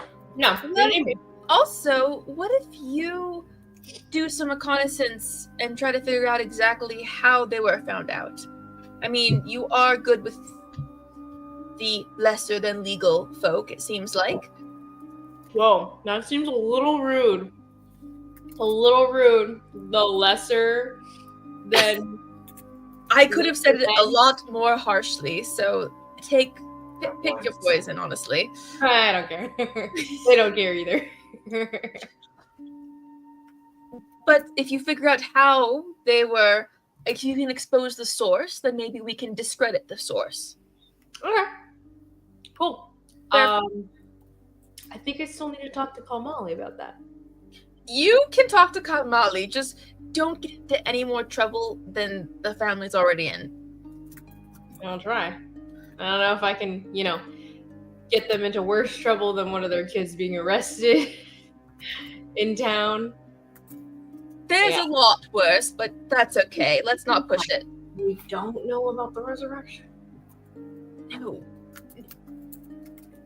Are we sure about that? Wait, Maybe who doesn't know about it? Who? The city. The city does not. So do not. That was totally where my brain jumped when she was getting arrested. I was like, oh, this is because we resurrected that guy. Wait, why aren't we getting arrested? No, we were pretty good about keeping that one under wraps so far. So. Bold of you to assume that you're involved in all of Nora's illegal activities. Right? It just Nora has a life outside of the party, Who would out her and Arafel and not the rest of us? Because we were with her at least with the last escapade. I think we were all pretty much disguised.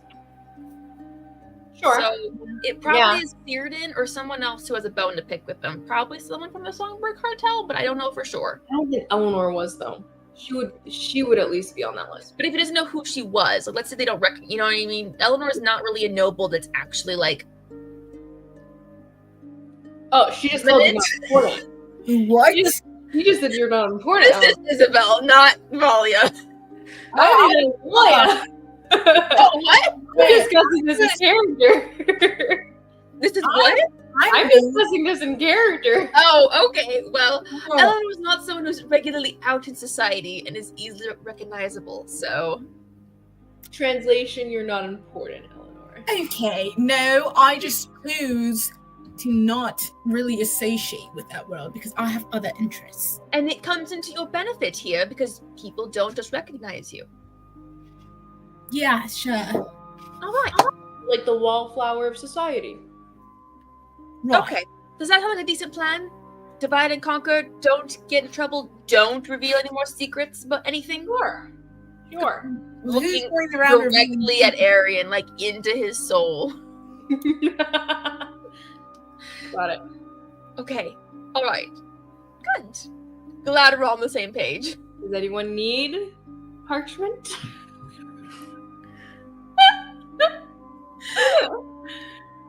All right. Well, I love that code word. It's the like random. It reminds me of Fluffernutter. Fluffernutter. Yeah. It reminds. Okay. That's on the back burner, Arian. Let's do our things and figure this out. Got it. Okay, off we go. Break. Okay. So just tell me real quick where everybody's going, and then I will choose based off of vibes who goes first. I'll be hitting up Kamali. Get a basic rundown of the Barrel Keep from what he's experienced, if not seen. And then maybe ask him for some friend of his that he was trying to work with maybe, or who works at the Barrel Keep, maybe some connection he has with the Barrel Keep that could give me some descriptions of some people that work there. Okay. Eleanor? Just for future use. I am going to do some research, I guess. Into Singornian law. Yep. Love it. Excellent. Side note for Arian, you cannot recreate a face you haven't seen. I can make a face, like, in general. Yes, you can make a face according to a description, yeah. But chances are that description will not match the person. Chances are, does everyone at Barrel Keep know each other? It's a big business. True. It's a big thing, isn't it? True, yeah. There's a good chance that somebody might not. The descriptions I was just thinking of are more for names, purposes, their jobs, stuff like that, and then generally what they would look like. So that if someone who didn't know them well would be like, oh, yeah, or something like that. Because a lot of people aren't that familiar with everyone who works at one business firm. Just people who are Sure. Aside from that, though, he doesn't tend to sit outside of Barrel Keep at least, depending on how long this is gonna go. I assume you guys are gonna be out for a little while. Yeah, but I was if you don't want to, Arian wouldn't. That's fine. I was hoping you could use like your underground connections in general to just figure out, who. If we think someone from the underground is to expose them, figuring out who it was that sent out these letters. You know what I mean? If you can. But if you don't want to, that's totally fine. I would say on the way to find Kalmali, which will probably take some doing anyway, he'll listen to some of the gossip on the street and put some feelers out, ask around. Sherlock Holmes style, find a beggar boy and use the connection. Yeah. I need a young boy. With urchin context. Arian would be perfect though. Arian can come back out and play, and best line from Arian could find his little gangs and connect with them. I'm just throwing ideas out. Okay. And Valia, where are you going? To the Moonlight family house. Okay. Temple. Let's talk to them. I will do yours first in that case. Okay, thanks, I guess. Well, all right. You need a minute? I can do somebody else's. No, it's totally fine. No, I'll do Eleanor's first. Really Eleanor, you go into the library. What would be the best library for this? The law library. Probably. Yes, there probably is a law library somewhere in the memory ward. So that's where that would take you. And you do, as the title holder of the Alfsol family, you most certainly can get into whatever library you wish within the city. Oh, yeah. But your presence is noted and recorded upon your entry into the Library of Law. Or it's more of a wing within the library at the memory ward.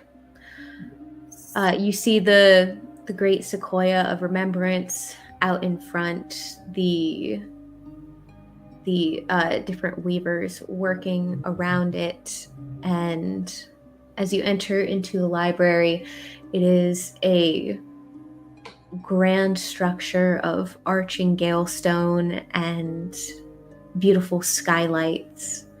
You can see as it started to trickle down a little bit of rain, the raindrops hitting against the arcane wards that keep the skylights closed and closed off from the elements. And you're looking for what exactly? Well, I'm gonna look one since they're non-citizens, kind of immigrants. I'm gonna look on the immigration law, and I'm gonna look for their wait, they were involved for vigilantism, right? Yes. So I'll go look under criminal law and look for the laws related to that. And then let me see, that one. Oh, and then I'll go look up laws related to they probably have regulations or stuff, maybe perhaps surrounding the process of reporting crimes and all that stuff. So I'll look into that. Okay, go ahead and so you're going to need to make me a roll for each topic, and you're going to tell me how much time you are going to spend researching each topic. So the longer you spend, the lower the DC will be. How much time do we have? That is up to you. I mean, you could. How long would Eleanor spend on this? I mean, Eleanor's pretty smart, probably. She probably knows what things are.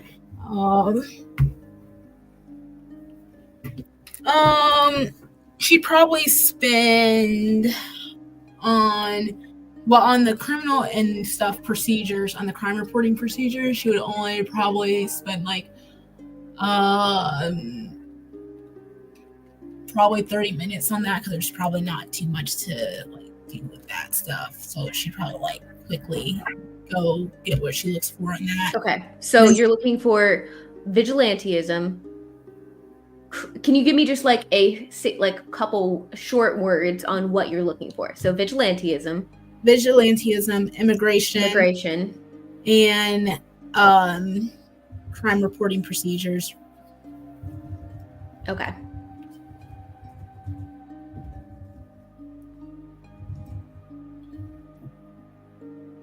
Okay. So go ahead, and only 30 minutes on each? No, not on each. Not very much time.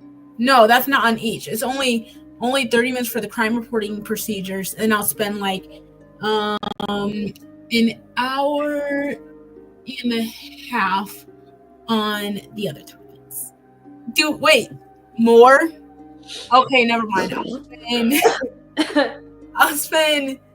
increase it. I'll do.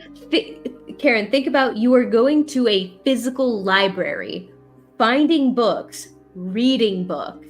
Well, yeah, you're not just Googling it. I know, but I know how I research with physical books, and I can actually find stuff pretty quickly. Because if you're familiar with all the research finding tools, then like I can research a topic. Maybe if it's something specific, I could like find the information I know just like that if you know where their stuff is.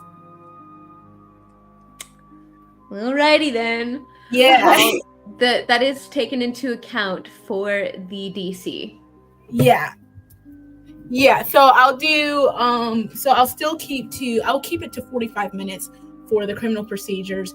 Then I'll do 2 hours each for the other topics. Okay. And I'm just gonna round up to an hour for the first one. Yeah, so yeah. An hour on crime reporting, and then 2 hours on each of the other ones. Yes. So I'm spending a total of 5 hours. Very good. In the library. Okay. And of course, like I'd be looking into like, recent updates and stuff like that. And okay. So I will have you roll me crime reporting first. So go ahead and make me an investigation check. Oh, darn! That's the thing that got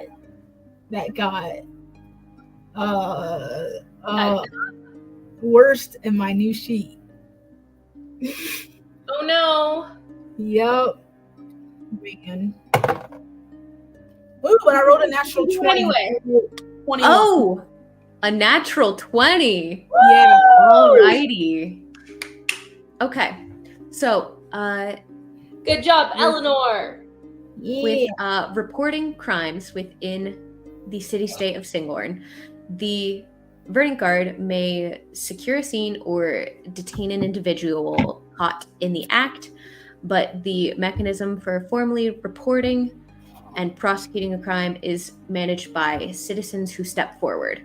So you make contact with an authority, make a formal declaration of their name, and then the magistrates will review the facts and deem whether they are plausible and legally valid, not frivolous or spiteful. And the magistrate will officially grant the right to prosecute the case. And that starts the formal legal process.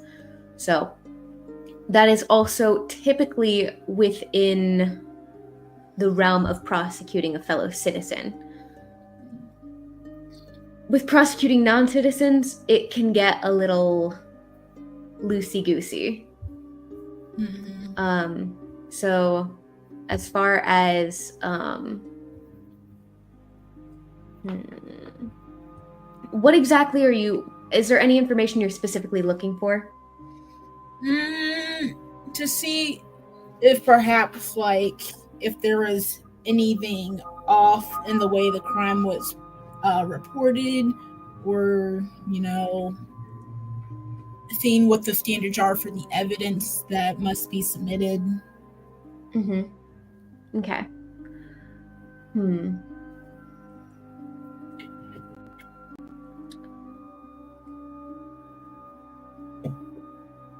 Yes, so usually the state doesn't exactly employ private investigators to gather evidence for private citizens. That typically falls onto the accuser or the reporting citizen.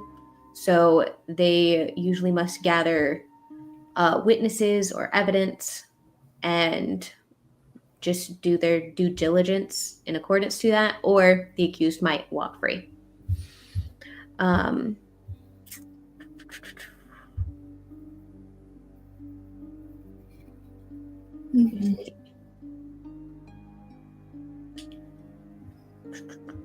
Yeah, I think that's all that's relevant on that.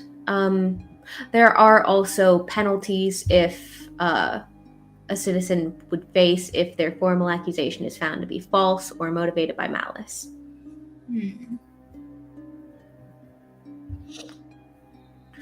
So, what would you like to roll next?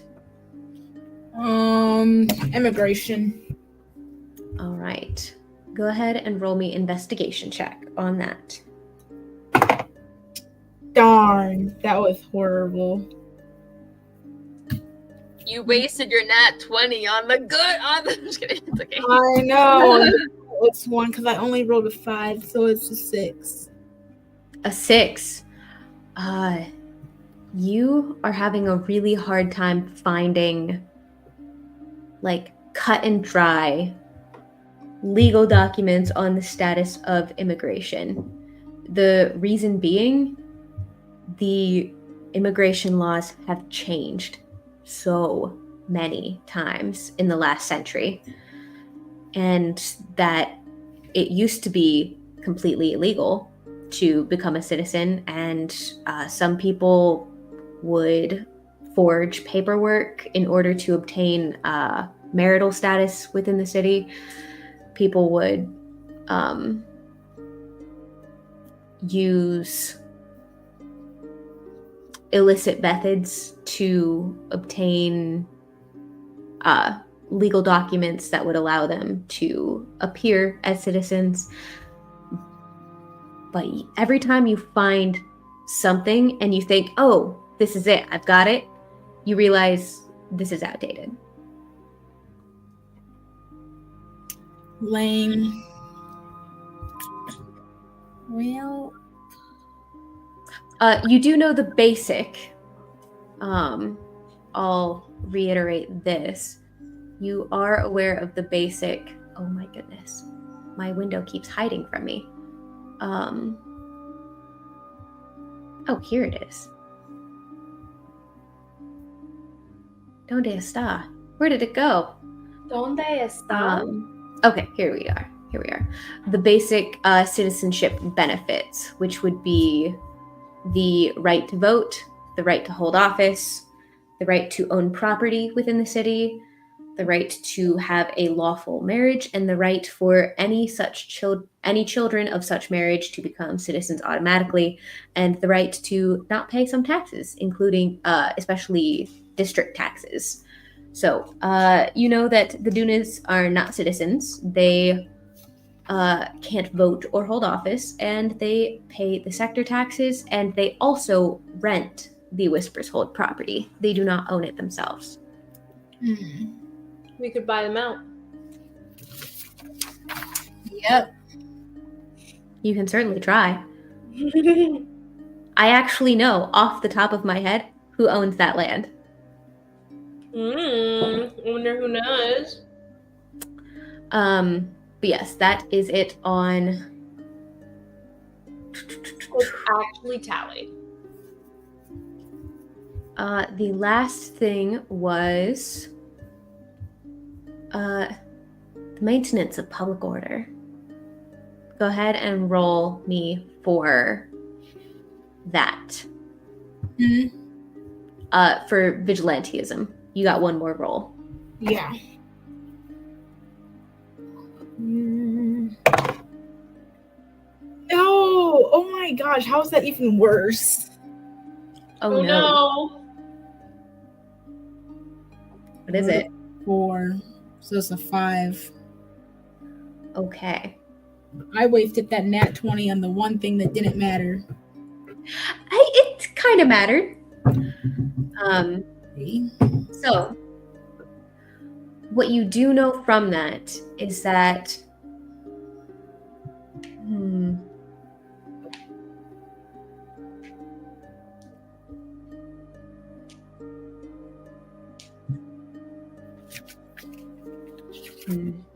I'm trying to figure out what I can tell you. You know, like the very, very basic private citizens may only use force to defend their life or property against an imminent threat, or to secure a suspect for immediate transfer to the verdant guard. Any injury or detention that exceeds the immediate or necessity shall be judged as unnecessary force and obstruction of justice. Guys, I should not know any of this stuff. I have an art degree. I shouldn't know any of this stuff. But for anyone who cares, for all of you history nerds, a lot of the law is based off of ancient Rome. So, nice. If you're curious about how Singorn might roll, it's a little bit of ancient Rome and a little bit of communist China. But like in a fun way. That's actually really funny. Oh wait, no, I nixed that whole thing. I had initially had some bit about limits on how many children within the city, but I decided to nix that. Why? Just because I thought it wasn't very fun. And I had also wanted to do we can take a break here since we're at 2 hours. I had also wanted to do some stuff with the different, like the birth order and like what that means for titled families and all that. Mm-hmm.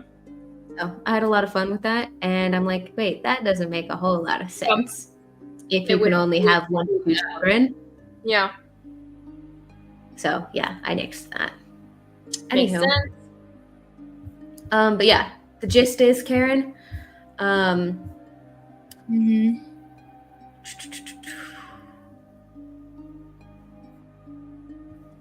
they have to have submitted some sort of proof or had some sort of witnesses. And what they are probably being arrested for is excessive force and physical assault on people that were not an imminent threat to them, in that they went out and sought violence against these people, which is a threat to the public order and the administration of justice. Find a loophole, Eleanor. You can do it. Yeah. Eleanor might have to go back and research some more with some better roles because that was rough. Is it possible to go back and do better roles to look again? Is it possible to erase something that just happened in D&D? Yes, you can spend more time go there. back. You'd have to spend more time there. Is Yeah. basically it. Yeah. So yeah, we're gonna take a quick break here. Cool. 5-minute break. I just discovered that Twin got nerfed. I'm sad.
How you doing, champ?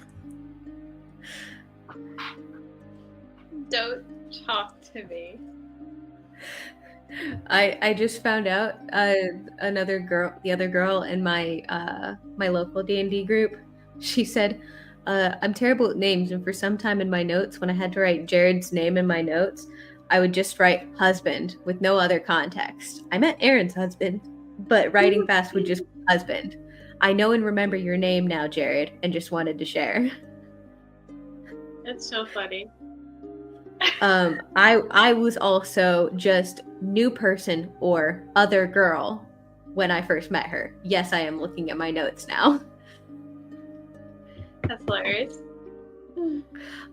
So in context for, what some other D&D groups do, last session, we fought a god, we created a new god, and then half of us are reclassing. And one of us is now a different race. What happened? What the heck? And the funny thing is, so it was this one character is a dwarf, who had a lichen infection, so he would turn into a werelion. And the funniest thing, on an unrelated note, somebody had said something in the group chat at first about me joining, that it would be like I'm herding a group of cats. And I said, oh, that's funny. She's allergic to cats. And Ben said, that is the funniest thing ever. Write that in your flaws right now. I said, absolutely. He said, yeah, so whenever you're within 5 feet of a cat, you're going to roll at disadvantage. I'm like, okay, cool. Yeah, I'm allergic to the werelion. That's funny. And so when he got changed, when he became a paladin, he changed race and is now a Leonin. So I had to roll a Constitution saving throw to see if I would be permanently allergic to him and at disadvantage whenever I'm within 5 feet of him. I love it. I succeeded. So I'm not allergic, but the player asked, can you still be all sneezy and stuff? Because I always thought that was funny. And I said, sure. But yes, I'm reclassing Kit/Ghost, and she is going to now be a Augmentier Artificer multi-classed with Eldritch Knight Fighter. Ooh. I hate myself. That sounds crazy. And yeah, she's a little twerp. I love her. She's the con artist artificer. Nice. She's like if Valia and Arian were the same character. Wait, where's the artificer part coming? Oh, that's unrelated. Just like a little con artist thief. But she's also very, very charismatic. Nice. Actually, that's the fun part is she thinks she's charismatic, but charisma is her lowest score. So she thinks she's charismatic. She's not. Which I find amusing and is consistently amusing to watch her crash and burn when trying to smooth talk people. Because she thinks she's a smooth talker, but she's not. She's smart though. Epitome of high intelligence, low wisdom. I've just been sitting here eating my ice cream and forgot to turn on my camera. Oh, we're just chilling here waiting for you. Yeah. Okay. I was finishing up an email.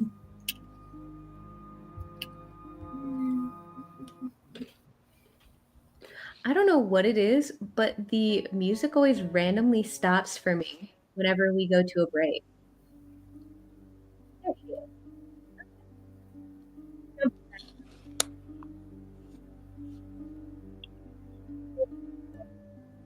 Okay, Eleanor, you did your research looking into some possible background and loopholes into the arrest of Arafel and Adenora. Screw you guys for having similar names. If you guys have kids, they all start with A. I don't make the rules. Yeah. It just has to be starting with A. Arian or Valia? Who wants to go first? Rock, paper, scissors for it. Or boulder, parchment, shears right now. Oh, parchment? We're in. Let's go. Oh no. Oh.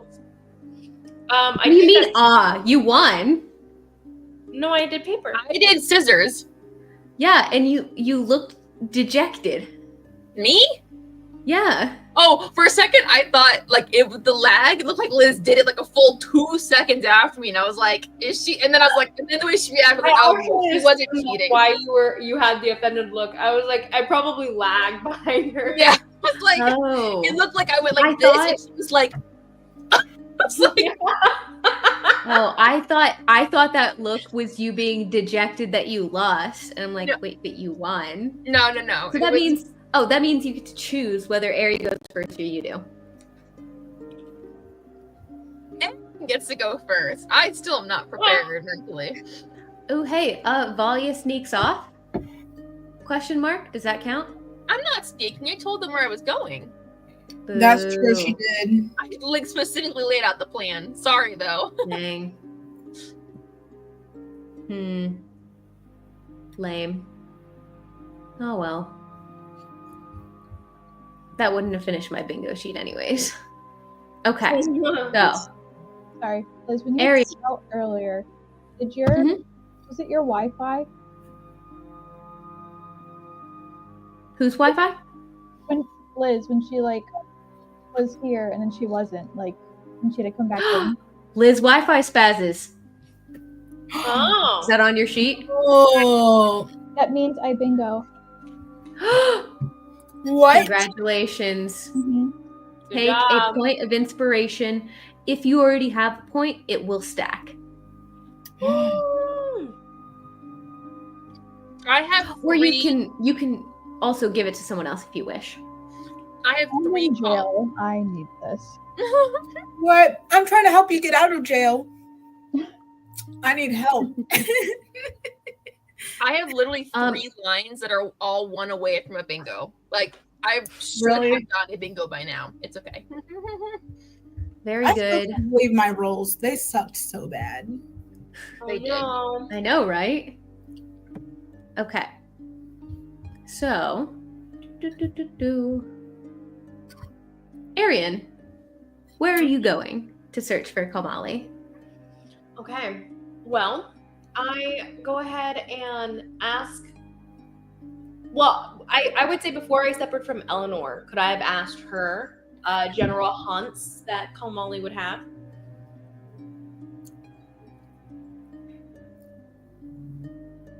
What would I know? I mean, he's at the right house. You're his only friend. He goes. I'm not going to tell you whether or not that's true. I mean, he likes to be at the Red House and other He places. does like to be at the Red House. Okay, cool. I'm gonna assume he hasn't gotten a job yet and go to the Red House. And by that, he does mean that out on a job, as in that he works for the Mercenaries Guild and not that he's unemployed. So he goes to the Red House for his job? I'm pretty sure he just goes there to drink. No, she's saying you meant that he doesn't have a job right now because Yes. he's given one by the guild, not because he's unemployed. That's not what you meant, but that she's He's correcting you, employed by babe. the guild, She's saying he's employed by the guild to do jobs. but he's not currently out on a job. I'm confused. I'm still confused. What You do we said Never mind. Okay. Never mind. I will gloss over that. So, in order to get into the Red House, you are not a member, so you will have to pay 1 gold to get in.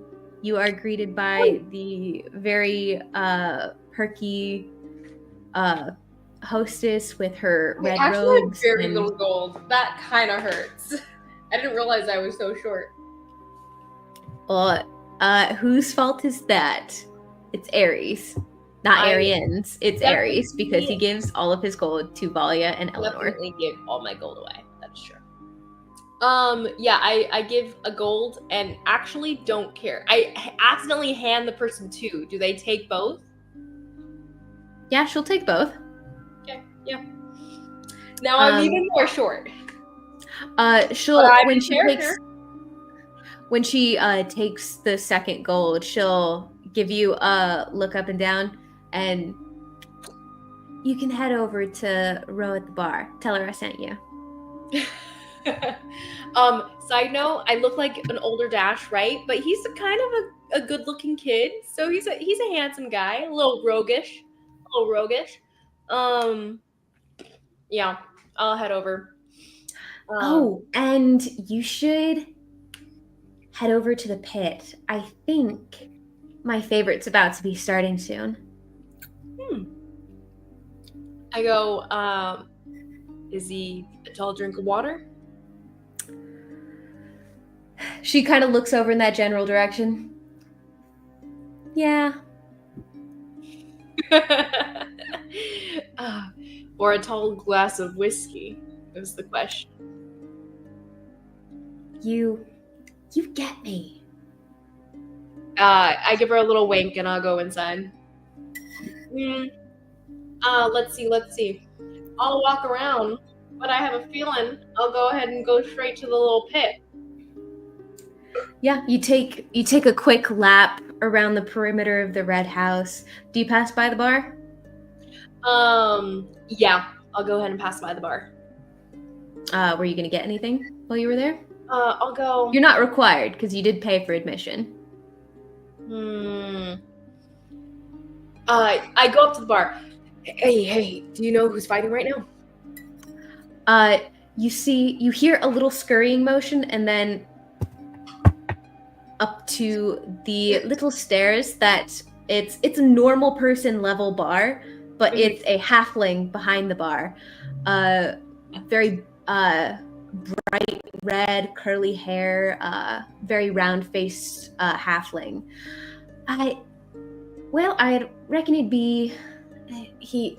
of peeks her head up, kind of pushes herself up on the counter. Well, that'd be Wrecker up there for you. Wrecker. Do you know what his drink of choice is?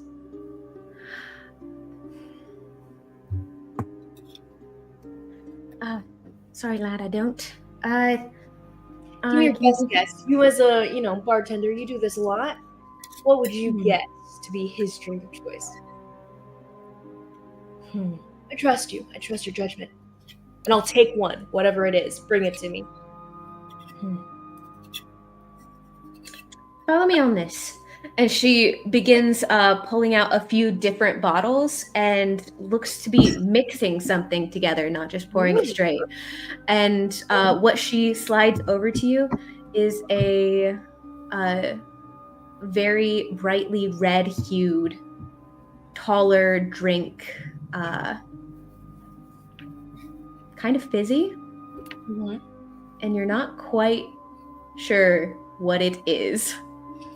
I give it a little sniff, just a little sniff. Does it overtake the senses? It smells very sweet. I don't know if he's gonna like something like this. Trust me. I've been doing this longer than you've been alive, lad. Probably. I feel like everyone in this city is far older than I am. But I'll take the drink. I'll give her a nod. I trust you. Actually, you can start a tab. What would be the name, dear? Put it under Dash. Alrighty. Now, if you don't settle your tab, we do have people that'll kill you. Good. I'll be better off dead. And I turn and walk over. I like you. As you're walking away. I didn't catch her name. I keep walking. The girl at the front door told you her name was Ro. Oh, okay, got it. Ro is cute. Okay, so I'll walk toward the pit, drink in hand, and I'll give a little look-see-loo over the railing. You do, in fact, see in a blur of dust being kicked up and sweat, and you hear the raucous roar of the crowd around you, and you see two very shirtless dudes, just no hand wraps, no weapons, no nothing, just bare knuckle, good old fisticuffs. And let me roll. Ooh. It does not look like he's doing too hot. Oh no. Oh no. It looks like Kamali seems to be losing this bout. You can see he's got a good splatter of blood across his many white tattoos that cover his going up his cheeks, down his neck, covering his whole torso. You can see like little splatters of blood, and you see him kind of wipe at his mouth and spit a whole mess of blood out onto the ground as he begins to throw another punch. So I'm gonna just looking kind of rough. I'm gonna slide in there. I'm gonna give him a little oomph. Okay. We'll see. Hold on. Actually, let me double check that I can do that.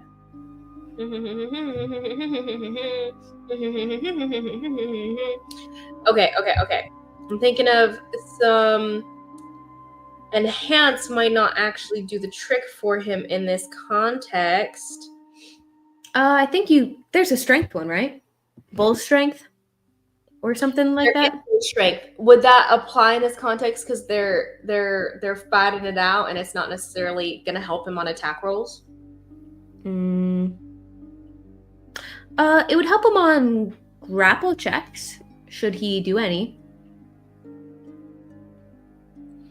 And this is definitely the kind of fight where you know that you recall from previous fights at the Red House, pinning for it's 3 rounds of combat, but pinning for 3 rounds of combat counts as a tap out. Gotcha. Okay. Super cool. I'll go ahead and but I'd have to touch him. Can I touch him from here? No, the pit is down in the ground. Yeah. Okay. You're looking up from above. Gotcha.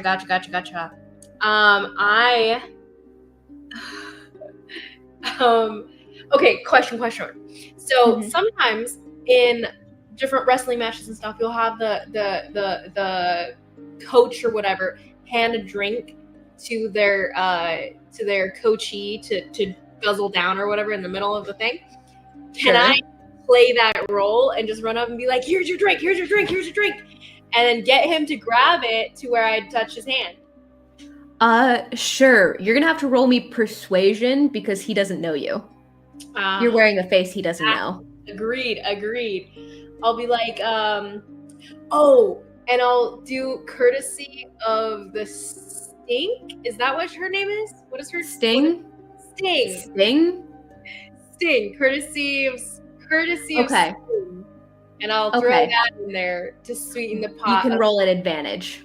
Yeah. Persuasion at advantage. I'll push my way to the edge and like lower my hand down into the pit and everything. And I'll be like, courtesy of the Sting. Just shout that in. Courtesy of the Sting. And yeah, we'll go with that. Quick.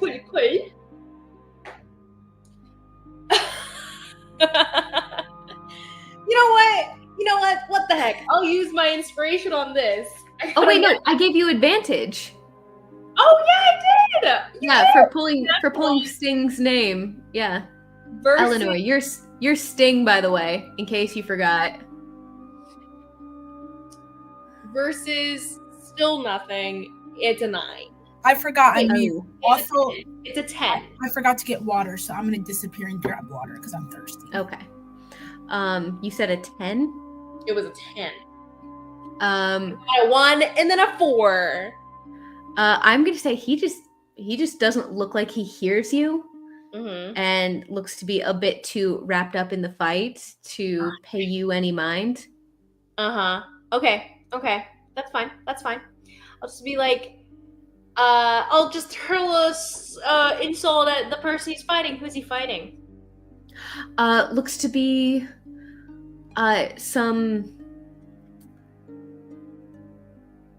slightly shorter, but about equally stocky built. You can't really tell like who exactly this person is. He's got kind of reddish auburn hair, side shaved, and long braid down the back. Looks to be a couple piercings, lip piercing, eyebrow piercing, elvish, wood elf guy. Cool. I like this guy. Rough and tumble guy. Part of me is kind of like, you know what? I'm going to do this the first time. I'm going to use my reaction, and next thing he's going to try, I'm going to bend his luck a little bit. Okay, so give him advantage on the next round. I feel the rift energy coursing through me, and I feel like I can affect a little bit more than I normally can. Yeah. Okay. I'm going to bend that guy's luck. All right. He got a natural 20. A natural 20, as in, oh, perfect. So you see as you see him like take a step back, kind of like take a breath, shake it off, get his hands back up, and throws a single punch, a haymaker, straight to this guy's jaw, and he drops. And you see Kamali kind of step back for a second, look to the side. You can see on his face, he did not mean to hit this guy that hard. But he like hesitantly raises his fist, and the crowd cheers. And you see the dwarvish fella that is the moderator for the fights. And we have another win for our wrecker. Go ahead and get your bets placed for the next round. And you see him start to climb out of the pit, and his shirt gets tossed to him by another elf nearby. Cool. I walk over with the drink of red in my hand.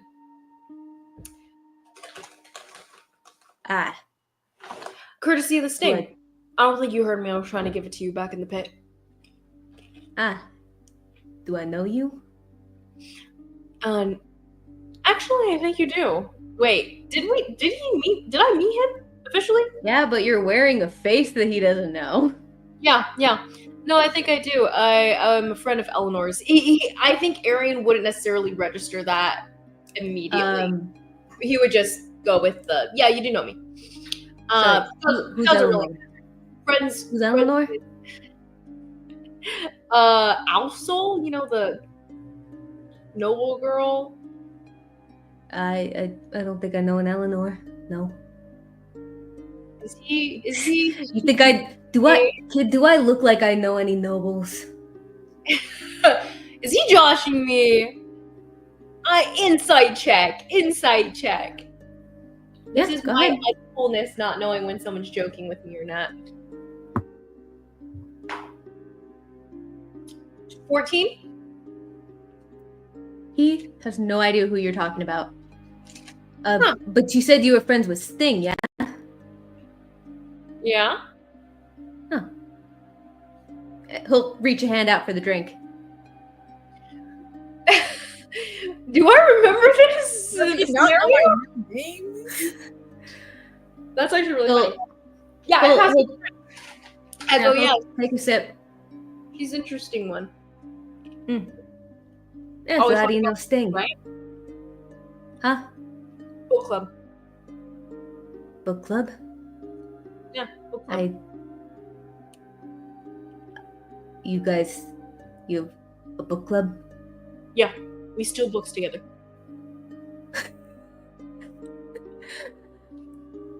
That sounds about right, actually. Yeah. Okay. Goes to book club all the time. She's the founding member, actually. That sounds about right. He'll take us away the drink you brought him. Oh, yeah. How's it? I was told this would be a surefire to your taste. Whoever put you on it would be correct. Right. Okay. With this drink in mind, and my connection with Sting in mind, can you do me a quick little favor? I have a friend who just got arrested, and I just wanted some thoughts from you.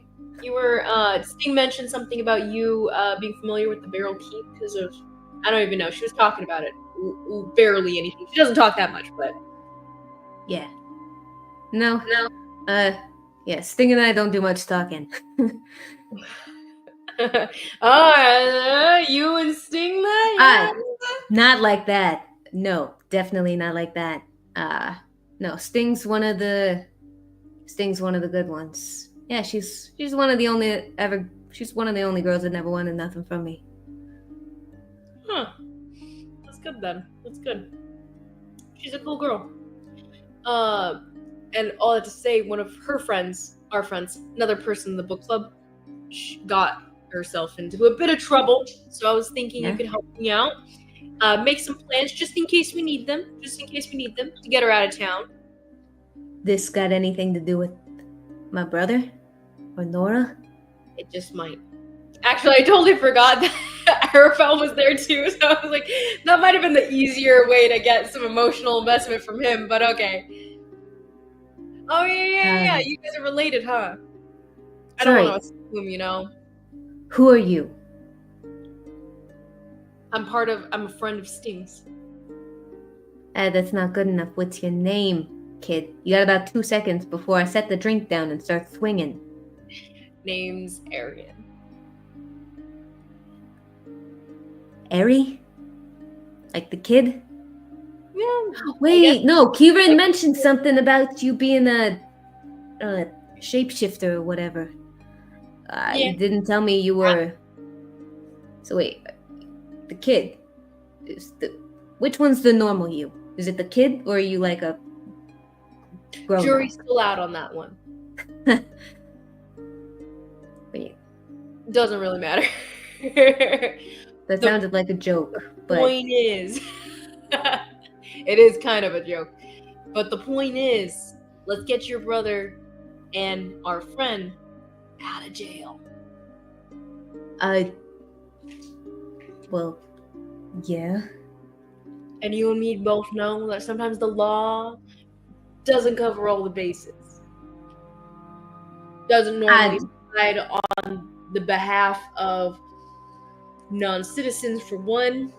You lost me there, kid. I'm not breaking any laws. You got that? You're straight, man? That's crazy. I've been trying to get into the Verdant Guard for 5 years. You think I'm gonna go about breaking laws? Might have gotten you in faster, actually. I'm gonna get in through my own merit and nothing else. Oh no, he's a Boy Scout. I didn't see that one coming. I go, well, how about you just give me some good old fashion information for the sake of just helping out a friend of Sting's then, and you don't have to know anything more. Roll me persuasion. Cool.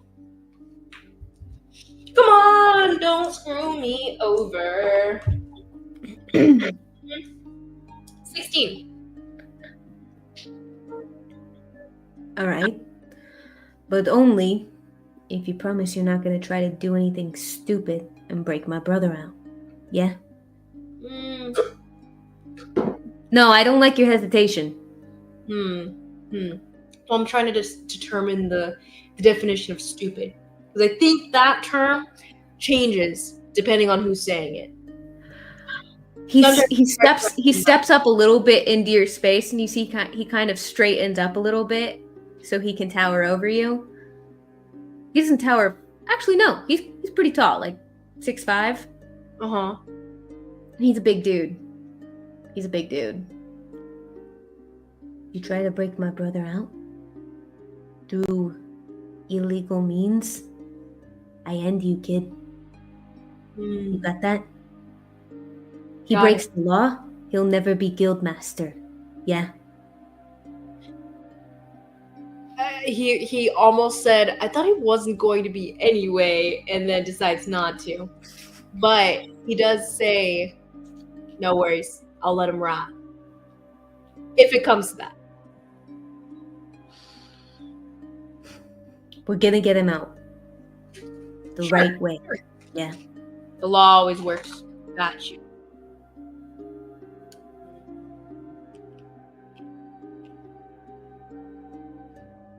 What do you want to know? And I'll go ahead and just ask him just general questions about the Barrel Keep so I'm familiar with it.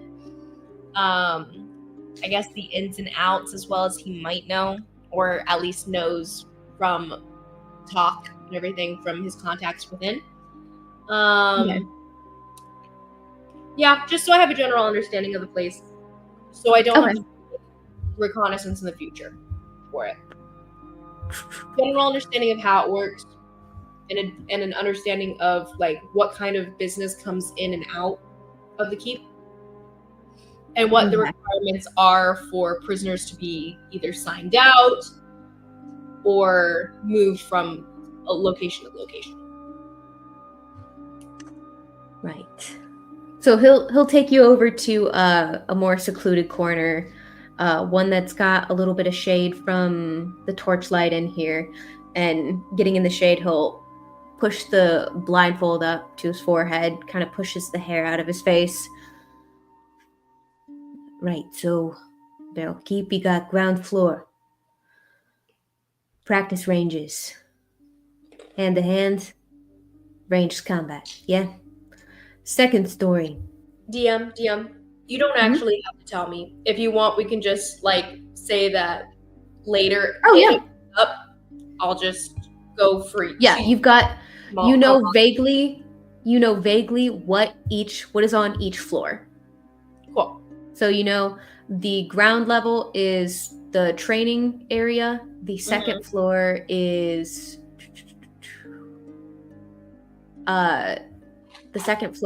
forges, and the third floor is more of the offices, the war chambers, map rooms, that kind of stuff. Okay. And then below ground is the dungeons. Gotcha. Oh, and the barracks are also on the ground level. Gotcha. So, Cool. just to reiterate, you're not breaking either of them out. My mother's on the way to get them out, yeah? Yeah. And we've got connections that we're pulling at. From what I heard from Allred, though, they weren't working.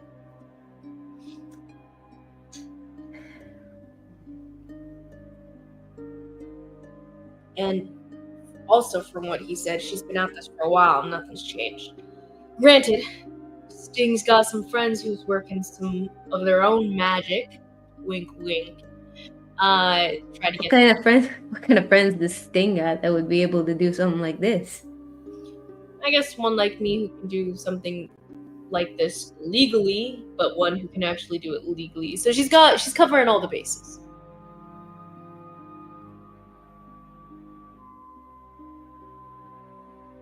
Where this thing doesn't really matter too much. Plus, I can't really tell you more about it. I'm not supposed to say. Right. You mentioned someone earlier. Oh no. You mentioned this Eleanor Alfsol. Who's that? What's she got to do with anything? Huh? Another one of her friends, pretty much. Ah. Sting's friends with a noble? She's got a bunch of friends. Different places, low and high, as seen. He kind of gestures that between the two of you. Yeah. I don't know about you, about low, buddy. You're like straight-laced. You're somewhere in the middle, I think. Straight-laced. That's a term I've never gotten, but I think I'd thank you for it. I think it meant something good, so I'm gonna take it. Yeah. Yeah, it's good in those straight-laced circles, definitely. Well, you're not breaking them out, and of course, just say parchment if you ever think otherwise. I've never had an occasion in which I've had to say that word, so I think we'll be good. Yeah. Most people. That's why it's the perfect word for it.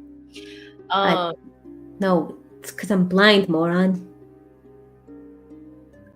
Why wouldn't you? Right. I can't read. I could still picture a situation where you can bring it up. And aren't there, like, actually, in this world, wouldn't there be magical alternatives, at least, for, like, enchanting things to speak for you or whatnot? Oh, yeah, sure. I would say Arian, just, not parchment. Thinks about blindness as, like, a very menial limitation. Like, it's such a magical world in his mind. What do you mean that limits you somehow? Yeah, well, I think it'll all work out. Yeah? It's got to. I'm not really one for the whole... Very sweet. Not really one for the whole politics thing. So I gotta trust my people to do what they're going to do. You're not one for the politics, but you trust the politics? I trust my mother. I would trust that woman too. But I'm sure your mother recognizes that sometimes you need alternative solutions to some problems. Yes. And I'm one of those alternatives. You're not one of the alternatives. We've got alternative solutions. You're not one, buddy. Not for your brother. As promised. Don't worry. If push comes to shove and someone needs to get pulled out, I'll leave him behind. Welcome back. It just crashed. Oh no, it's so sad. Started. Yeah. So now it's back. Yeah, well, No.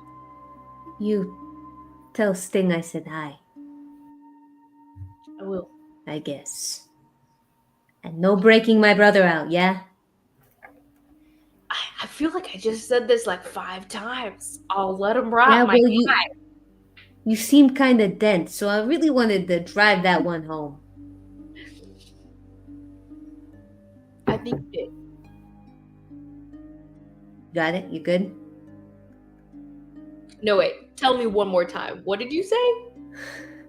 I'm kidding. If I have to say it one more time, I'm gonna have to beat it into you. And I bought you a drink, my guy? Weak response. Or weak gratitude, my guy. All this... It was gratitude. Hey, just about anybody in this room would love to get their asses kicked by me. You would count yourself lucky. I don't know. With arms like these, I don't think so. I meant for more whimsical fights.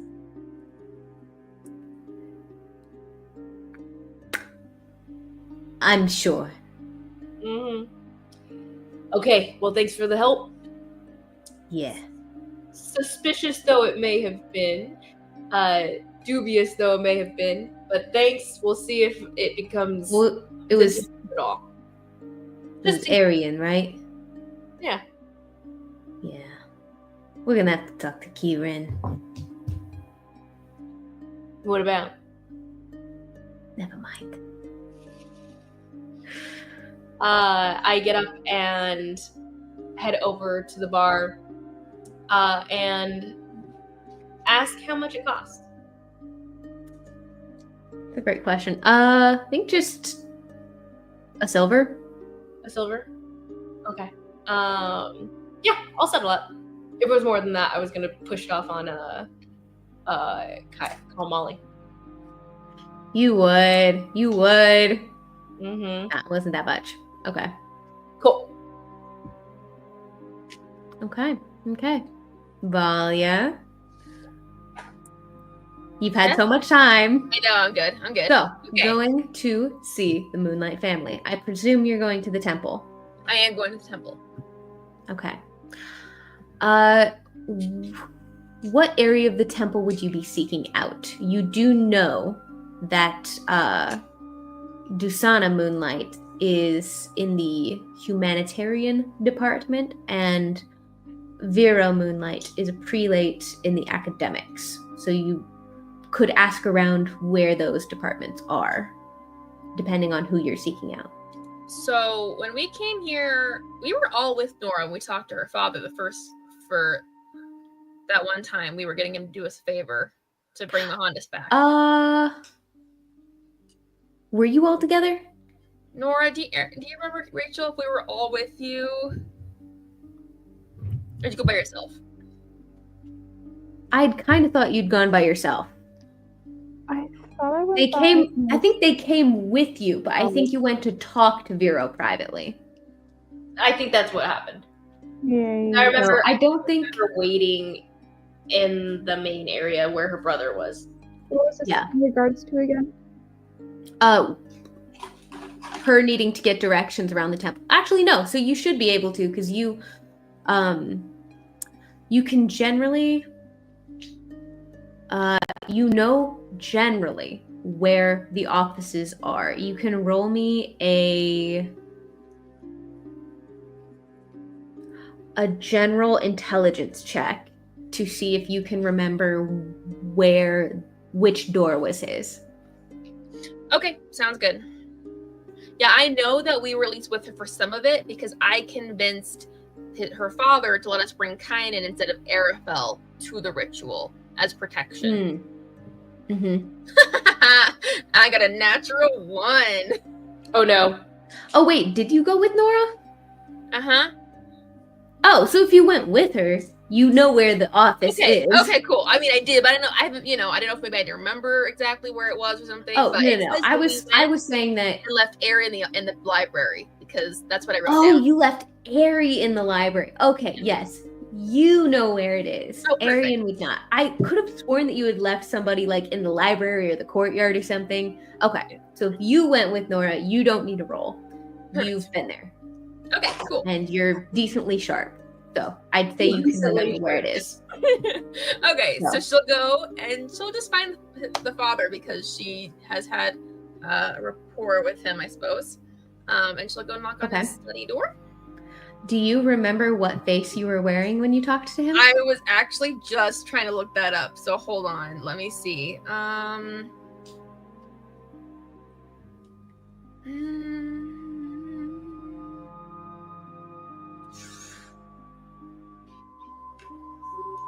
I'm gonna guess it was the Serafina one because I came straight from the Whisper's Hole where I collected our earnings.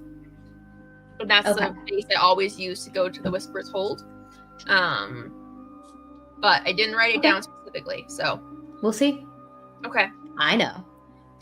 Oh, okay. Love it. That's fun. Yeah, I think it was the Serafina one. Okay. So she'll go and knock on the door. Going to so many offices today. I know. You see the door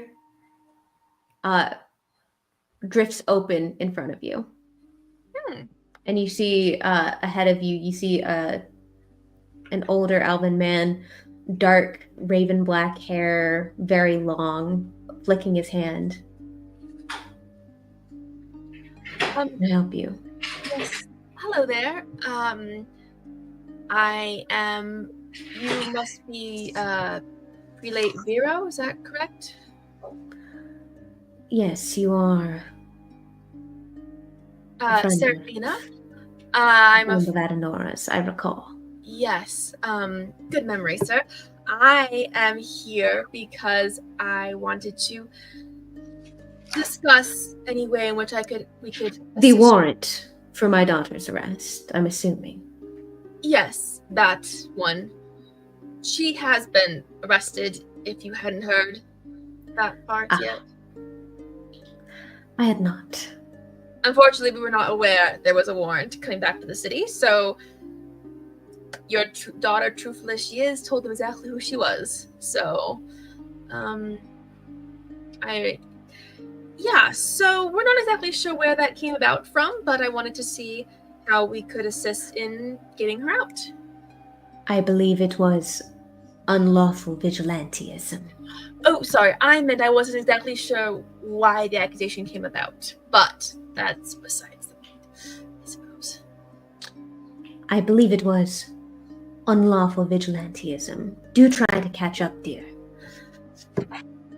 I'm referring to who made the accusation, or the, proof that was needed in order to make a claim justified that way for them to actually arrest her. But, well, were that information open to the public, I would love to know. That was a passing remark. The point is, I'm trying to figure out a way to help her and her friend. You see, when you say her friend, you see him kind of twitch a little bit. Yes. So what can I do for you? Well, you are a rather upstanding citizen with a lot of pull. And I'm just trying to see what kind of resources we have available for helping her, and if you have any ideas of how you can help in getting her out, or if you just intend to let her stay there. Mostly just trying to gauge what we can count on in freeing her. When did you say she was arrested? Like an hour or two ago. And you see he kind of returns to his paperwork. I believe I will be allowing her to sit for a little bit. Hopefully learn her lesson on this. And then perhaps I will see about getting my daughter out. About the other, I would say that falls upon his own house. I will be advocating for my own. I completely understand where you're coming from. However, having had interaction with your daughter, I believe she'd rather stay in prison than allow her to leave without him, because they look out for each other at this point. And seeing as they're considered to be partners in the aforementioned crime, it would probably be better to remove both of them from suspicion than allow them to use him against her, should he be left behind. Or put all the blame on him and get my daughter out. I like my idea better, thank you. But do you care about your daughter's feelings for you? I care about her well-being. Her feelings for me are irrelevant. Feelings change, feelings are fleeting. Feelings I can deal with eventually. Her well-being, however, is what I am responsible for. Absolutely, and she will endanger her well-being if you leave him in there. But that is just food for thought. And of course, I'm sure you know best exactly for your daughter. So I was just here to see how things were going to fare for her, but it seems like you've got it under control, mostly.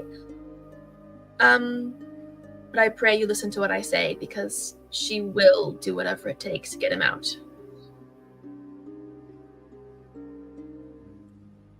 You may leave. But of course, have a wonderful day. She doesn't respond. Yep, she'll leave, but... And you feel the doors drift closed behind you. Now I'll kind of go find her mother. Oh, her mom now? Yep. You're just gonna go terrorize the entirety of the Moonlight family? Listen, I know that Nora will rip me a new one if she gets released from jail and Arafil's still there. And she actually probably will do something crazy, and Vi does not want to have to deal with that mess. So we're gonna figure out a way to get both of them out. Sorry, drop the die. All right. Oh, we get to meet her mother. Oh no. You've already met her mom. Ari conned her into getting him a cloak. Oh wait, no, that was a random other priestess. I was like, I don't remember Not doing the this mom. mom. Yeah. Not the mom. But it The was mom just involved generally in that interaction. priest. Okay. Oh, her mom was mentioned because the priestess you accosted worked directly under her mom. Okay. Mhm. So, you can ask around for Dusana Moonlight is a very asked after woman in the temple, as she is one of the supervisors over humanitarian efforts, and you are very easily able to track her down. You see, she seems to be sorting through some shelves, writing some things down on a little clipboard with a quill, and you see another smaller version of herself right next to her. The main difference being their general aura and expression. You see Dusana, her demeanor is very soft and enduring, and listening to a rant coming from this smaller version of herself, a tiny little reflection, but it is more irritable and a bit less animated, a little bit more muted, but you can still tell this isn't a pleasant conversation that they're having. Here. Now, Rohana, I completely understand, but you have to understand what Sorry, hi. What can I do for you?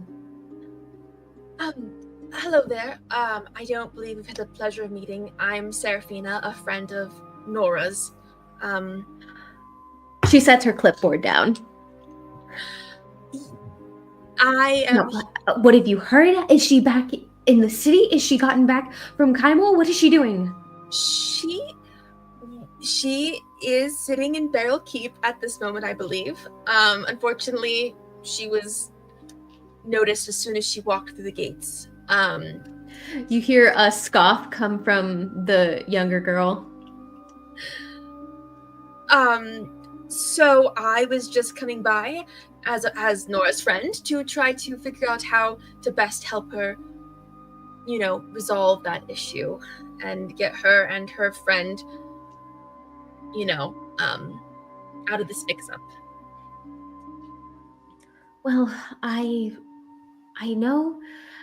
You hear Dusana gets interrupted by the younger girl with her. Dusana called her Rohana. Rohana. Well, I think she's getting what's coming to her from what it sounds like. I know Father's probably going to advocate for her and look like a fool in front of the entire parliament on her behalf and completely wreck our family's reputation, so good for her. Are you Nora's sister? She's only briefly mentioned you. Wonder why. Unfortunately. Well, it's a pleasure to meet you. What were you saying? this do, Sana? Roughly about the same thing. All right. Except I was going to phrase it a little bit kinder. Giving a very pointed look at Rohana. Well, I'm trying to figure out a way that would not ruin the reputation of either family and would also get her friend out, hopefully, as well. Yeah, good luck with that. And at that point, Rohana kind of stalks away. Cheerful one, isn't she? About Nora? Yes. I am sure that your family would be able to advocate and get her out by your own means. But again, I do not want it to be harmful to your reputation or to the Duno families. And your husband does not seem in favor of helping out the Duno family, understandably, of course. But as her mother, you may be well aware of how connected they are. And I do worry that if he just gets Nora out, she will do something even stupider to try to free Arafel. And so I am afraid you're probably right. Nora's a bit like her father in that way. Stubborn. And she does have her convictions and her attachments. Now, Arafel's a fine enough man, a proper servant of the Moonweaver, in my opinion. The whole family is. Indeed. And whether or not it, I think it would behoove your family to help get him out as well, for Nora's sake, honestly, and just to make sure that they don't try to use him against her. So if I can be of any assistance, I would be more than happy to. Will let you know if I come up with a plan that can involve not ruining your reputation. But I just wanted to touch base and see how everyone was feeling about the situation and how we could all work together to resolve it. So, well, I do thank you, dear. But of course, what are friends for if not to get others out of jail? If you need me, you can always leave a message at the guild and I will get it there. So,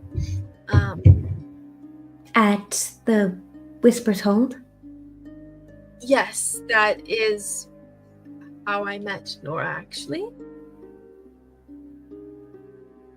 I see. Maybe I shouldn't have mentioned that. Oh well. Oh well. Just outed her secrets kept for many years from her family. She knows she's friends with Arafel. I didn't say. Yeah, no, it's fine. Funny. Anyway, thank you for your time, and I may be back to bother you again once I have some more information or ideas. So, well, it would certainly be appreciated. The next few weeks are going to be difficult for us. For us all, I think. Absolutely. Well, you have a wonderful day, and yeah, thank you for your time. And she'll just kind of gracefully bow out and hope she put in enough pressure to get Arafel out. That Katha's light guide you as you scurry away. You as well. Yep. Yep. That's about all I can do with them, I think. But oh well. Alrighty. So, circling back to Adenora. Ooh, Nora. Since you guys decided to split the party, well, I mean, I split the party only one way. You guys split it the other 3 ways. Adenora, as you and Arafel have kind of recapped your last week's, his being infinitely less interesting than yours. What would you have told him about your trip to Kymel?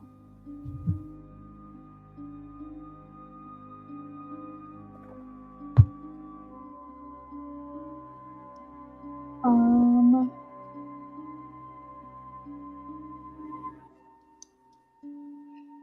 trying to even remember everything that happened. Well, I'm definitely not telling him about the assassination. Yes. Yeah.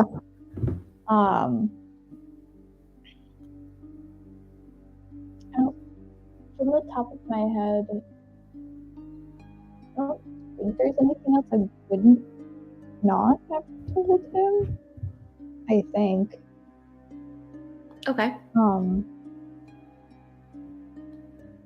I'm also just trying to remember everything from our time. I mean, you really didn't do a whole lot besides the assassination bit in Kymel. Well, and the wedding.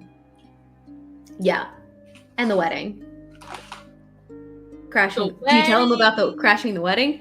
Meeting the mayor, the crime lord of Kymel. The mayor,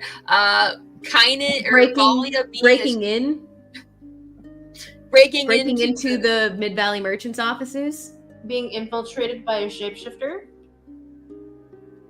A lot did happen, but a lot didn't happen. So yeah, I don't think I wouldn't have not told him. I think I would have told him all those things. Okay.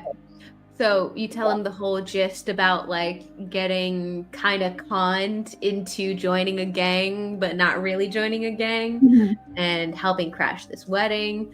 Aries' different personalities. Apparently one of them's from Kymel, and he's the brother of the crime lord of Kymel. So that's crazy. You met her, and she's pretty dope, and didn't kill you guys, so that's a bonus. And then you all headed back, and you're kind of hoping that they dropped off those papers to the Whisper's Hold so you guys can, officially become members. But yeah, that's basically it. And as Arafel is about to respond, as you finish your whole spiel, he's kind of just been staring, speechless, at the entirety of your story. And as he opens his mouth to respond, you hear the clanking of metal on metal as the arcane ward has been dispelled over Arafel's cell. And oh hey fellas, are we going on a field trip or something? And the guards walk in and start to escort him out. Just shut up, Lothier. I've had about enough from you. And starts hustling him out a little bit rougher than he needed to. Well, you're not going to take me too?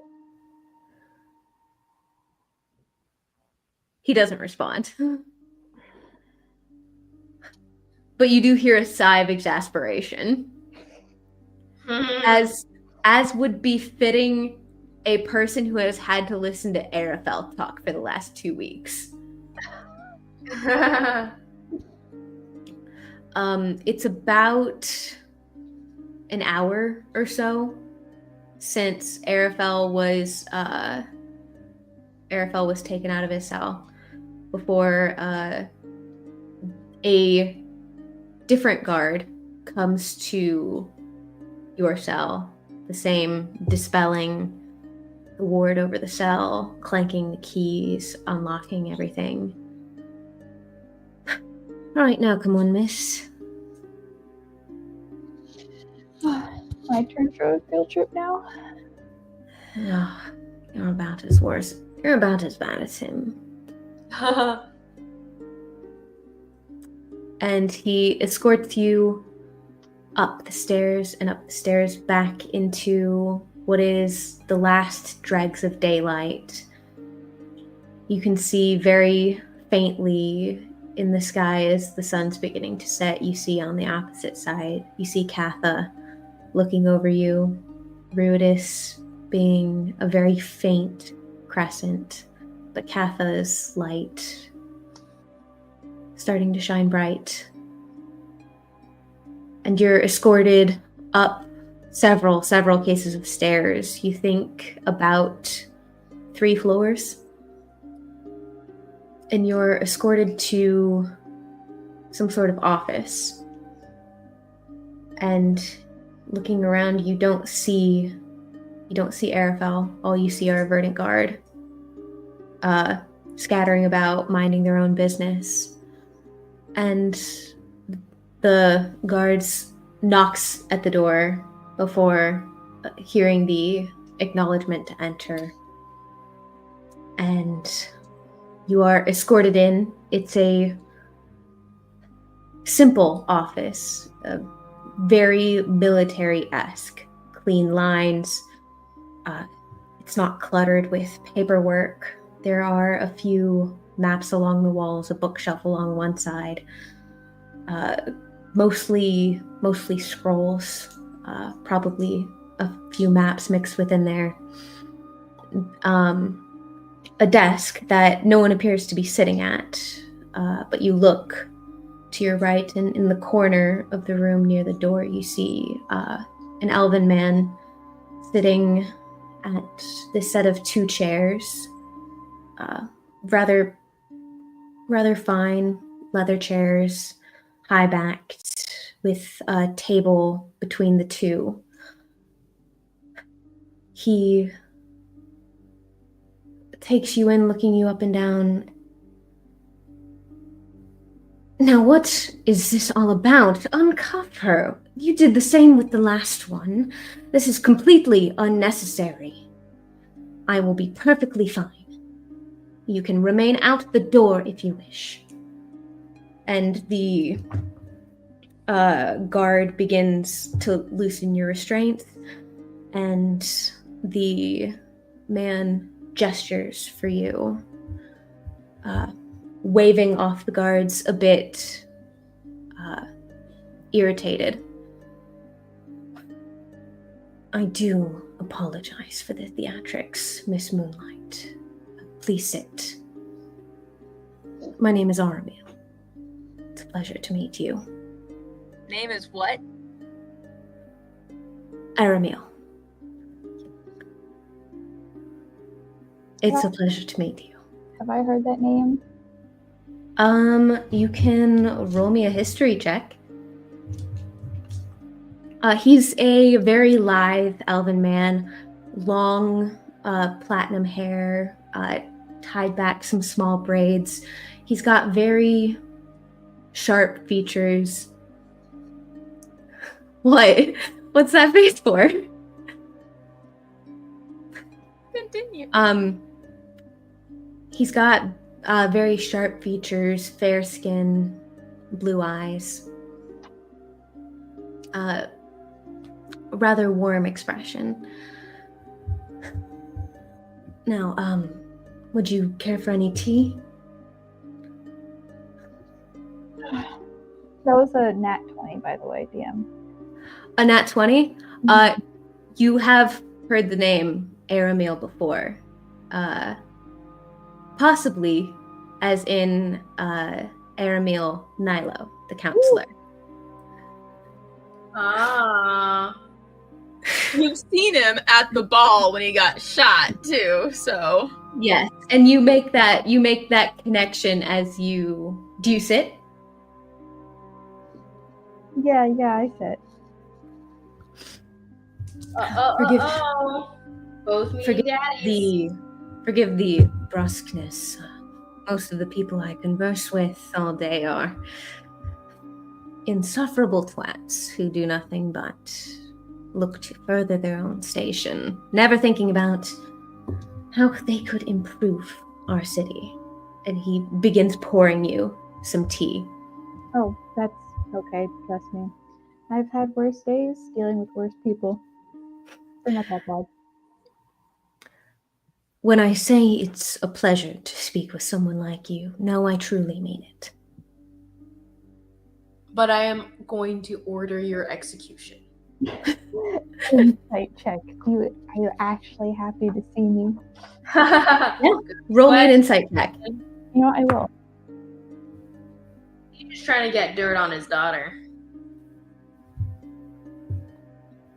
19. 19? Mhm. He seems to be genuinely interested in talking to you. And you also get a air of genuine irritation, more directed at everyone else, not you. Okay. Don't be fooled, Rachel. You just didn't roll high enough. Never. Well, forgive me, when I say someone like you, I do mean someone with selfless motives. Well, maybe a little bit of a savior complex in there, but not that I'm anyone to talk, pot, kettle.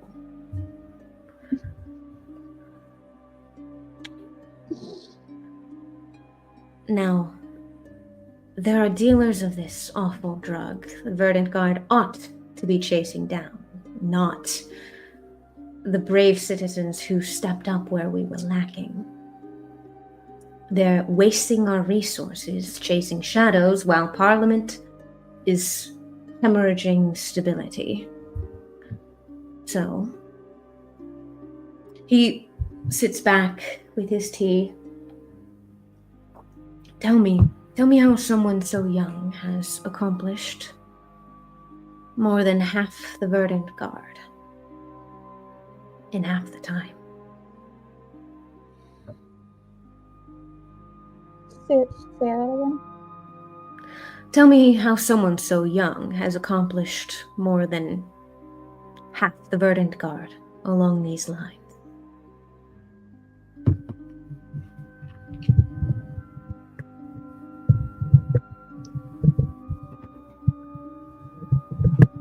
Sorry, I'm not sure. I'm understanding what he's asking. You seem to be... Forgive me, you seem to be not exactly trained for espionage and underground tactics, and you've managed to accost more dealers of this songbird than the Verdant Guard has collectively. You and your partner.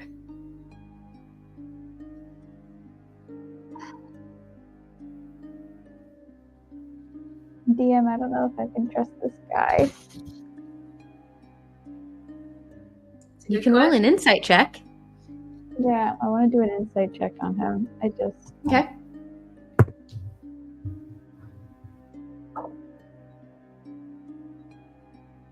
You have an inspiration if you need it. No, nice. Can you read his mind? Oh, you can't use magic. Never mind. 26. Ooh. 26? That's Mhm. good. Probably has a plus 12 in deception. You do get the vibe that he knows the answer to what he's asking you, and you don't sense any ill will.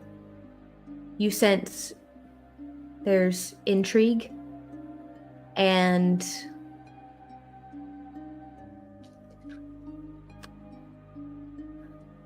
what's the word I'm looking for?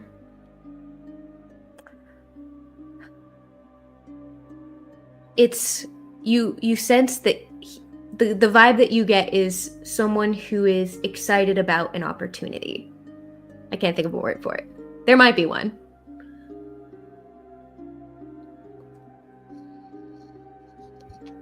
Okay. Your partner, that's a seemingly disparate connection there. It seems highly unlikely our paths would ever cross, let alone do what the two of you have been doing.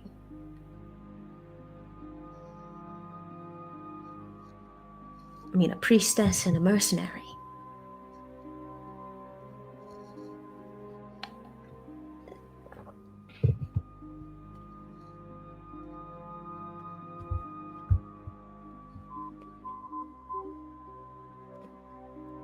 You know, he does have a certain gravity about him. He'll make a fine guildmaster if he can weather the politics. Believe me, dear, that's not for the faint of heart. He'll have to marry a I woman. would know.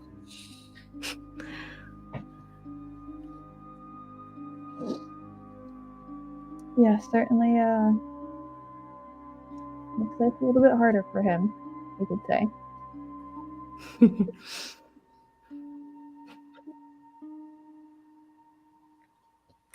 Now you, on the other hand, a priestess of the Moonweaver. I do see the correlation between her tenets and vigilantism, so I can hardly fault you.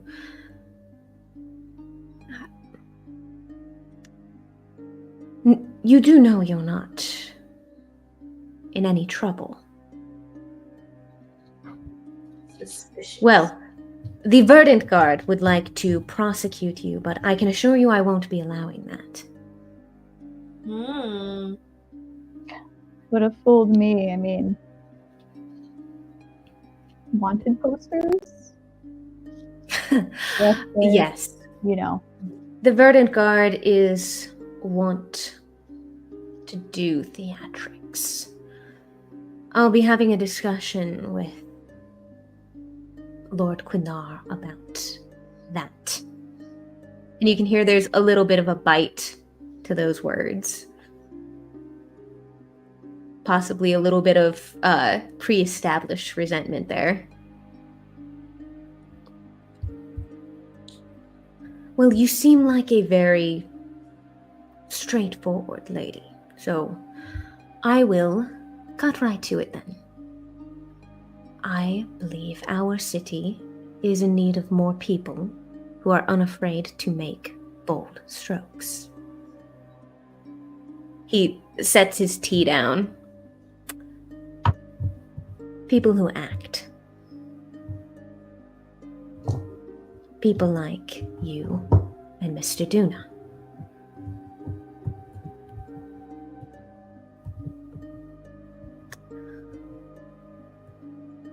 I would like to get a little bit more background on you to see where you stand. Where I stand. He's gonna have to have you run with him with the next election.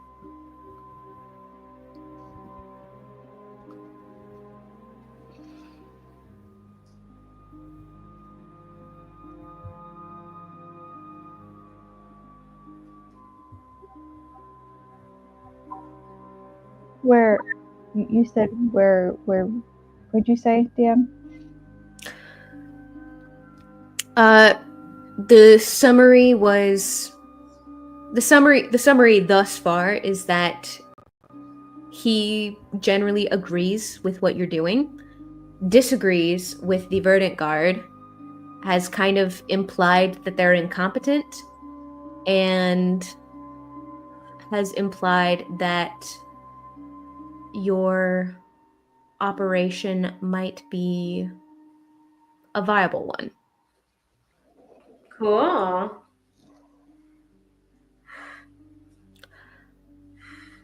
Right. Sorry, I'm so accustomed to people who speak between the lines.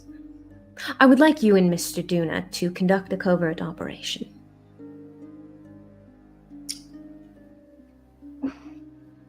He's gonna use you to do something he's been wanting to do, get rid of someone, and then blame it all on you. Where are you getting this bad impression of this guy? I don't know. Valia is a suspicious character. She could only be birthed by another suspicious character. He's essentially the prime minister of the city. Do we trust prime ministers? No. Yeah, well, I could do without you sowing seeds of needless doubt into poor Adenora. Needless? Do you say anything to him? Are you just staring at him? Well, now we keep getting sidetracked. What was the last thing you said? I'm so sorry. I would like you and Mr. Duna to conduct a covert operation.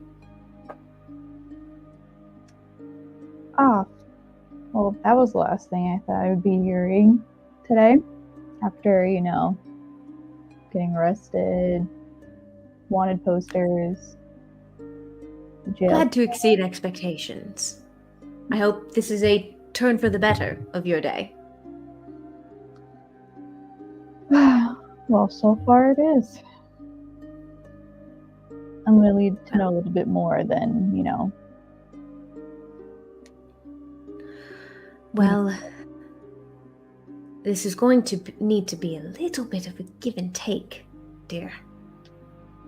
I am going to need a little bit of something from you to give you more information to know whether or not I can trust you with this information.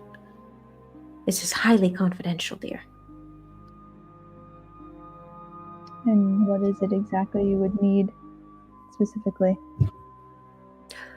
Your motives, perhaps, in chasing down the Songbird Cartel. Why a priestess of the Moonweaver would be subjecting the underground of Singorn to violence.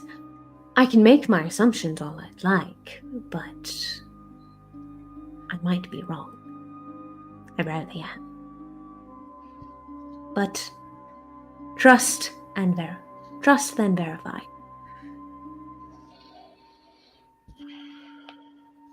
Some would disagree with the way we've been going about things, clearly.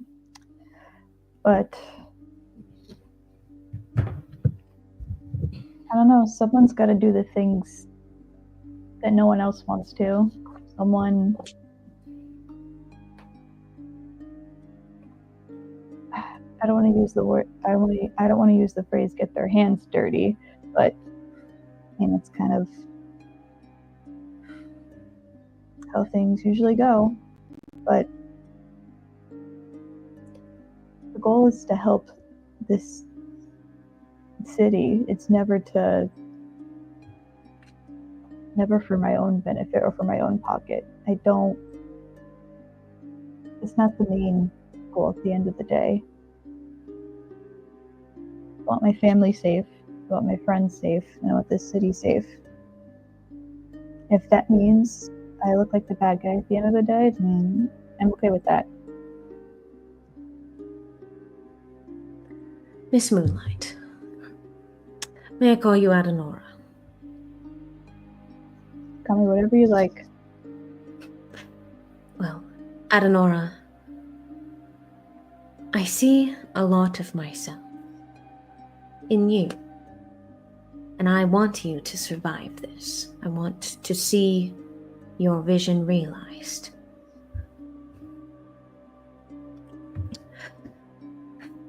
I don't quite know who you can trust.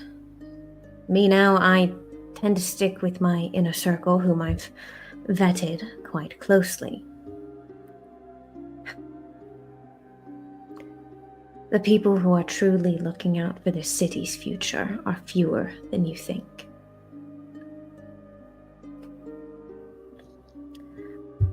And I see within you a bit of a kindred spirit, someone who's willing to use unorthodox methods if it means protecting the city.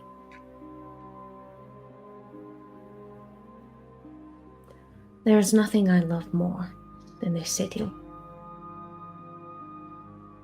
And right now, there's a rot beneath the skin of our city. And I'm quite unhappy that my gut feeling was correct. But imagine our city crime-free. What a person can do with the proper authority. What you could tear down. What you can build.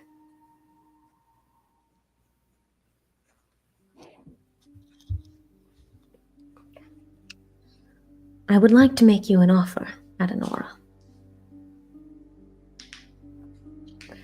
I have long suspected the Quintiles to be more than what they seemed, but I could never quite prove it. With their son's untimely abnegation, it suggests a tremor in the Foundation, doesn't it?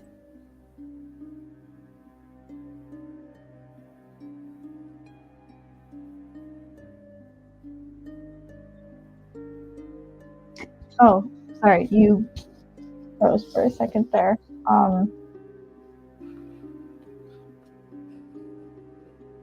Last thing you did was ask me a question, right? Yes. Oh, sorry, did I cut out? She said you froze for a second on her. Yeah. End. Oh, I don't know if you did for anyone else, but on my end, it was like... long suspected the Quintiles to be more than what they seemed, but could never prove it. With their son Tally, or Talinier's, untimely abnegation from the family suggests a tremor in the Foundation, doesn't it?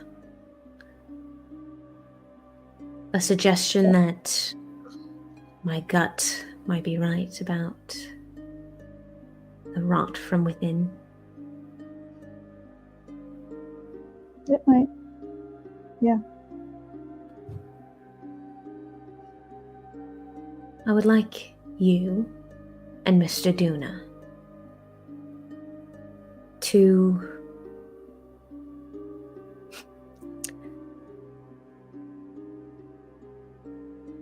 be my surgeon's blade in cutting out this tumor within the city. I believe it is the Quintiles that are over this songbird operation and a large amount of the illegal operations in the city.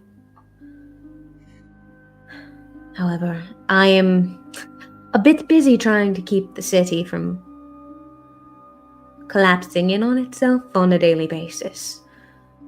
So I need some extra hands, as it were.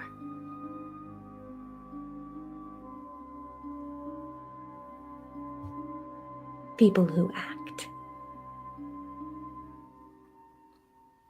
I believe you are one of those people, Miss Moonlight. You gonna go for it, Nora? So you would be, in full disclosure, you would be working closely with an emissary on this to ensure everything remains above board. And if you wish to bring any additional help, I would allow that at your discretion. But your primary task would be to cut out this tumor, Miss Moonlight, and quickly.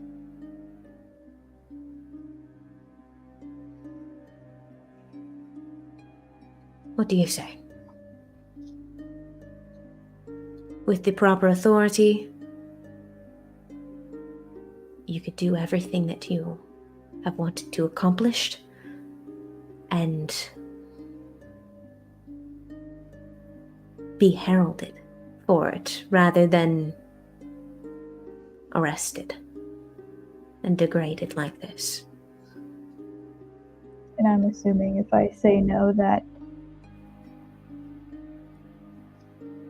it won't end well for me, I guess.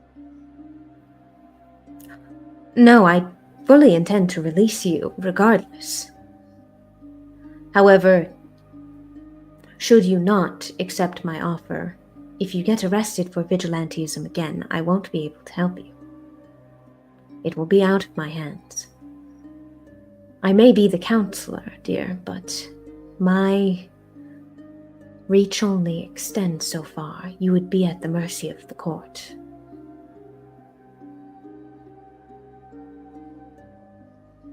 So you may go free if you wish, but know that if I release you and you don't take my offer, you will not be permitted to pursue the Songbird Cartel.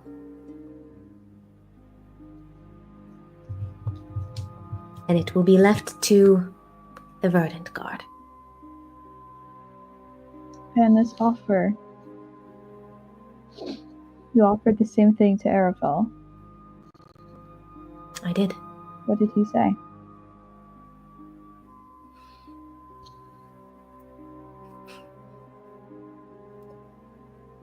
He said he would follow your lead. Aww. That he trusted you.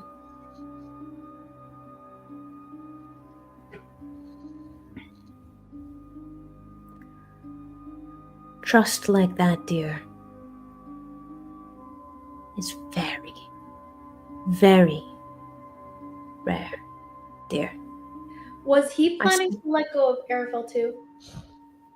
Yes. He did say that. Cool. I suggest you hold on to that trust with both hands. DM, with knowing who this guy is and the power that he holds, would I know if he would be able to give Arafel and his family citizenship? Like, does he have the power to do that?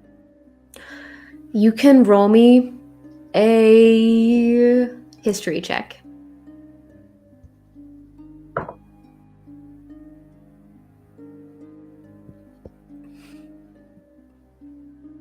$17.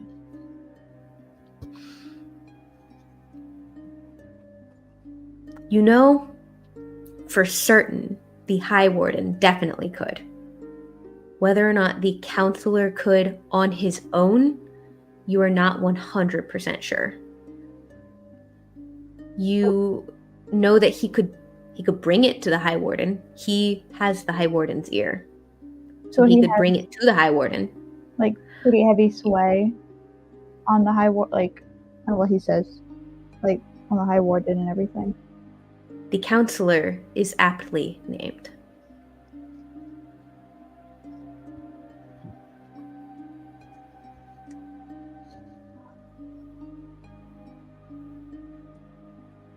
I want, if what you say is true, this offer, and you're offering the same thing to Arafel.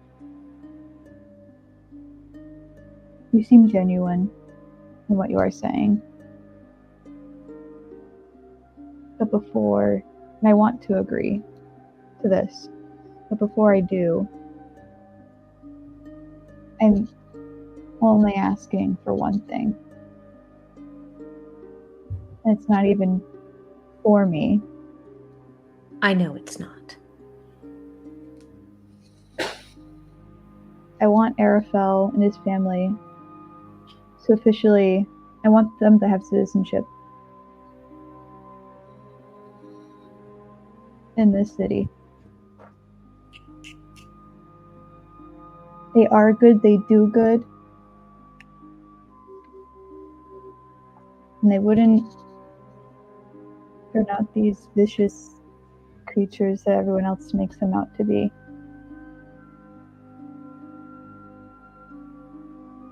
They deserve it as much as you and I and anyone else that has it here. You see, he has a very faintly suppressed smile.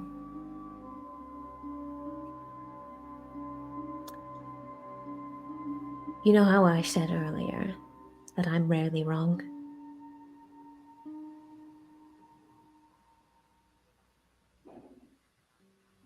I was in fact correct.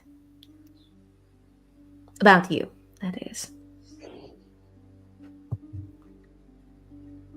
You are in fact a kindred spirit at Anora Moonlight.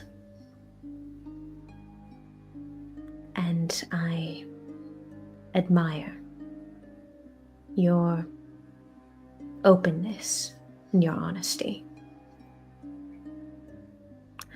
While I cannot guarantee it, my word does have weight with the High Warden. And were Mr. Duna to accomplish this feat of exposing the Quintiel family and destroying the Songbird cartel, that would certainly not hurt his case. But while we're being honest, I think he has a very good chance. If you can make this happen, it is all but guaranteed. Between my word and your accomplishment of this, I can guarantee citizenship for him and his family. And this one's a bit of a stretch, but I'm going to try it. Legitimization of the Whispers Hold Guild. Ooh, that'll be nice. But only because I like you. All seems a little too good to be true. Usually things... Oh, it is most certainly not. I'm tasking you to something the Verdant Guard has failed at for a decade.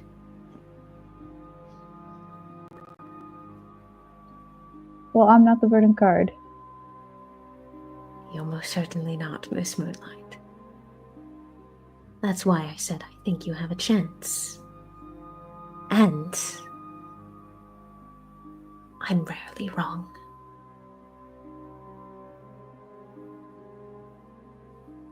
I bet he says that to Valia all the time. He's like, As he says you this, should marry this man. as he says this, you just like see her chuckle a little bit, and she's thinking, oh, his daughter definitely gets it from this guy. Yep. So, Adenora, what do you say?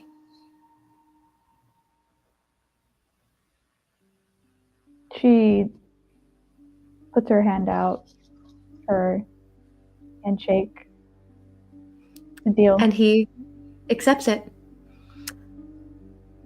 Very well.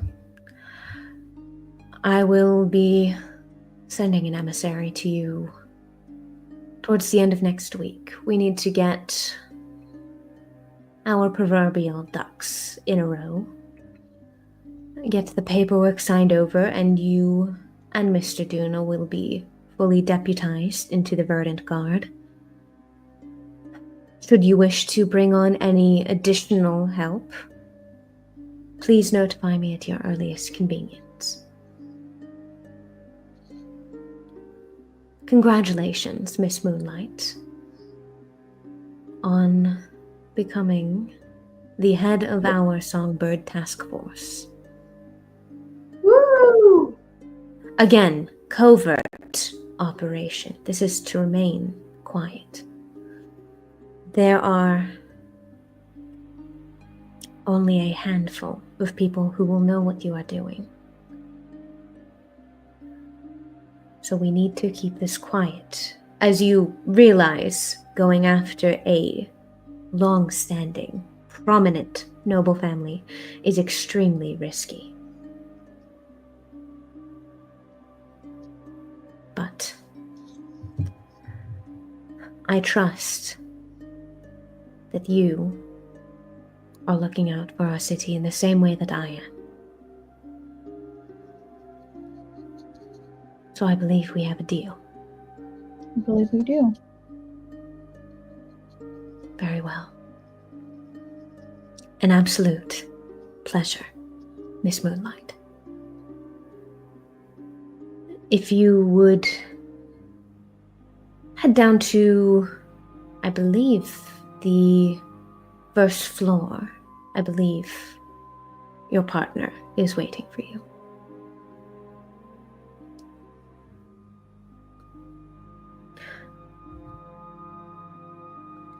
Thank you. You will be in.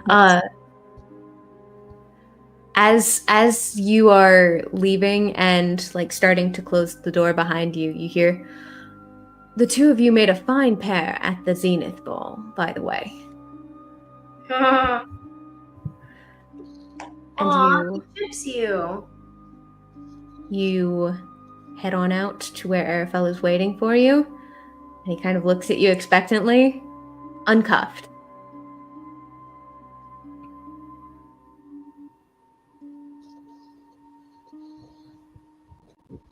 "Well, what'd you say? Are we doing this?"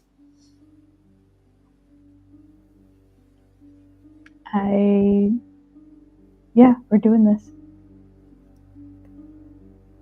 All right. Let's get to work. Drink, then work. Oh, yeah. Get those priorities in order. Drinks, then work. Plural. Yes, definitely plural. All right. So, I think that's a good a place as any to wrap up for the evening. I'm the daughter he never had. I'm just kidding. One more thing.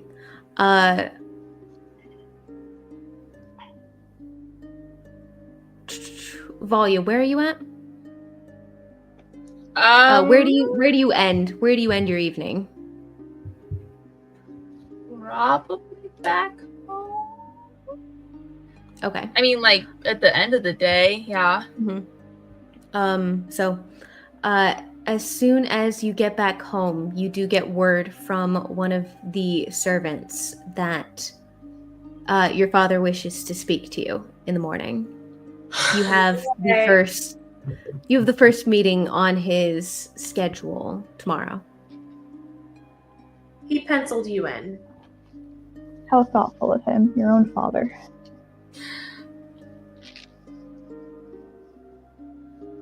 Cool. They were told that you will have he told them that whenever you get back into town, you have the first appointment available. That's cuter, actually. So, all right. You have meeting with Dad in the morning. Yay! Right. Okay, guys, I'm gonna end the live. So awesome.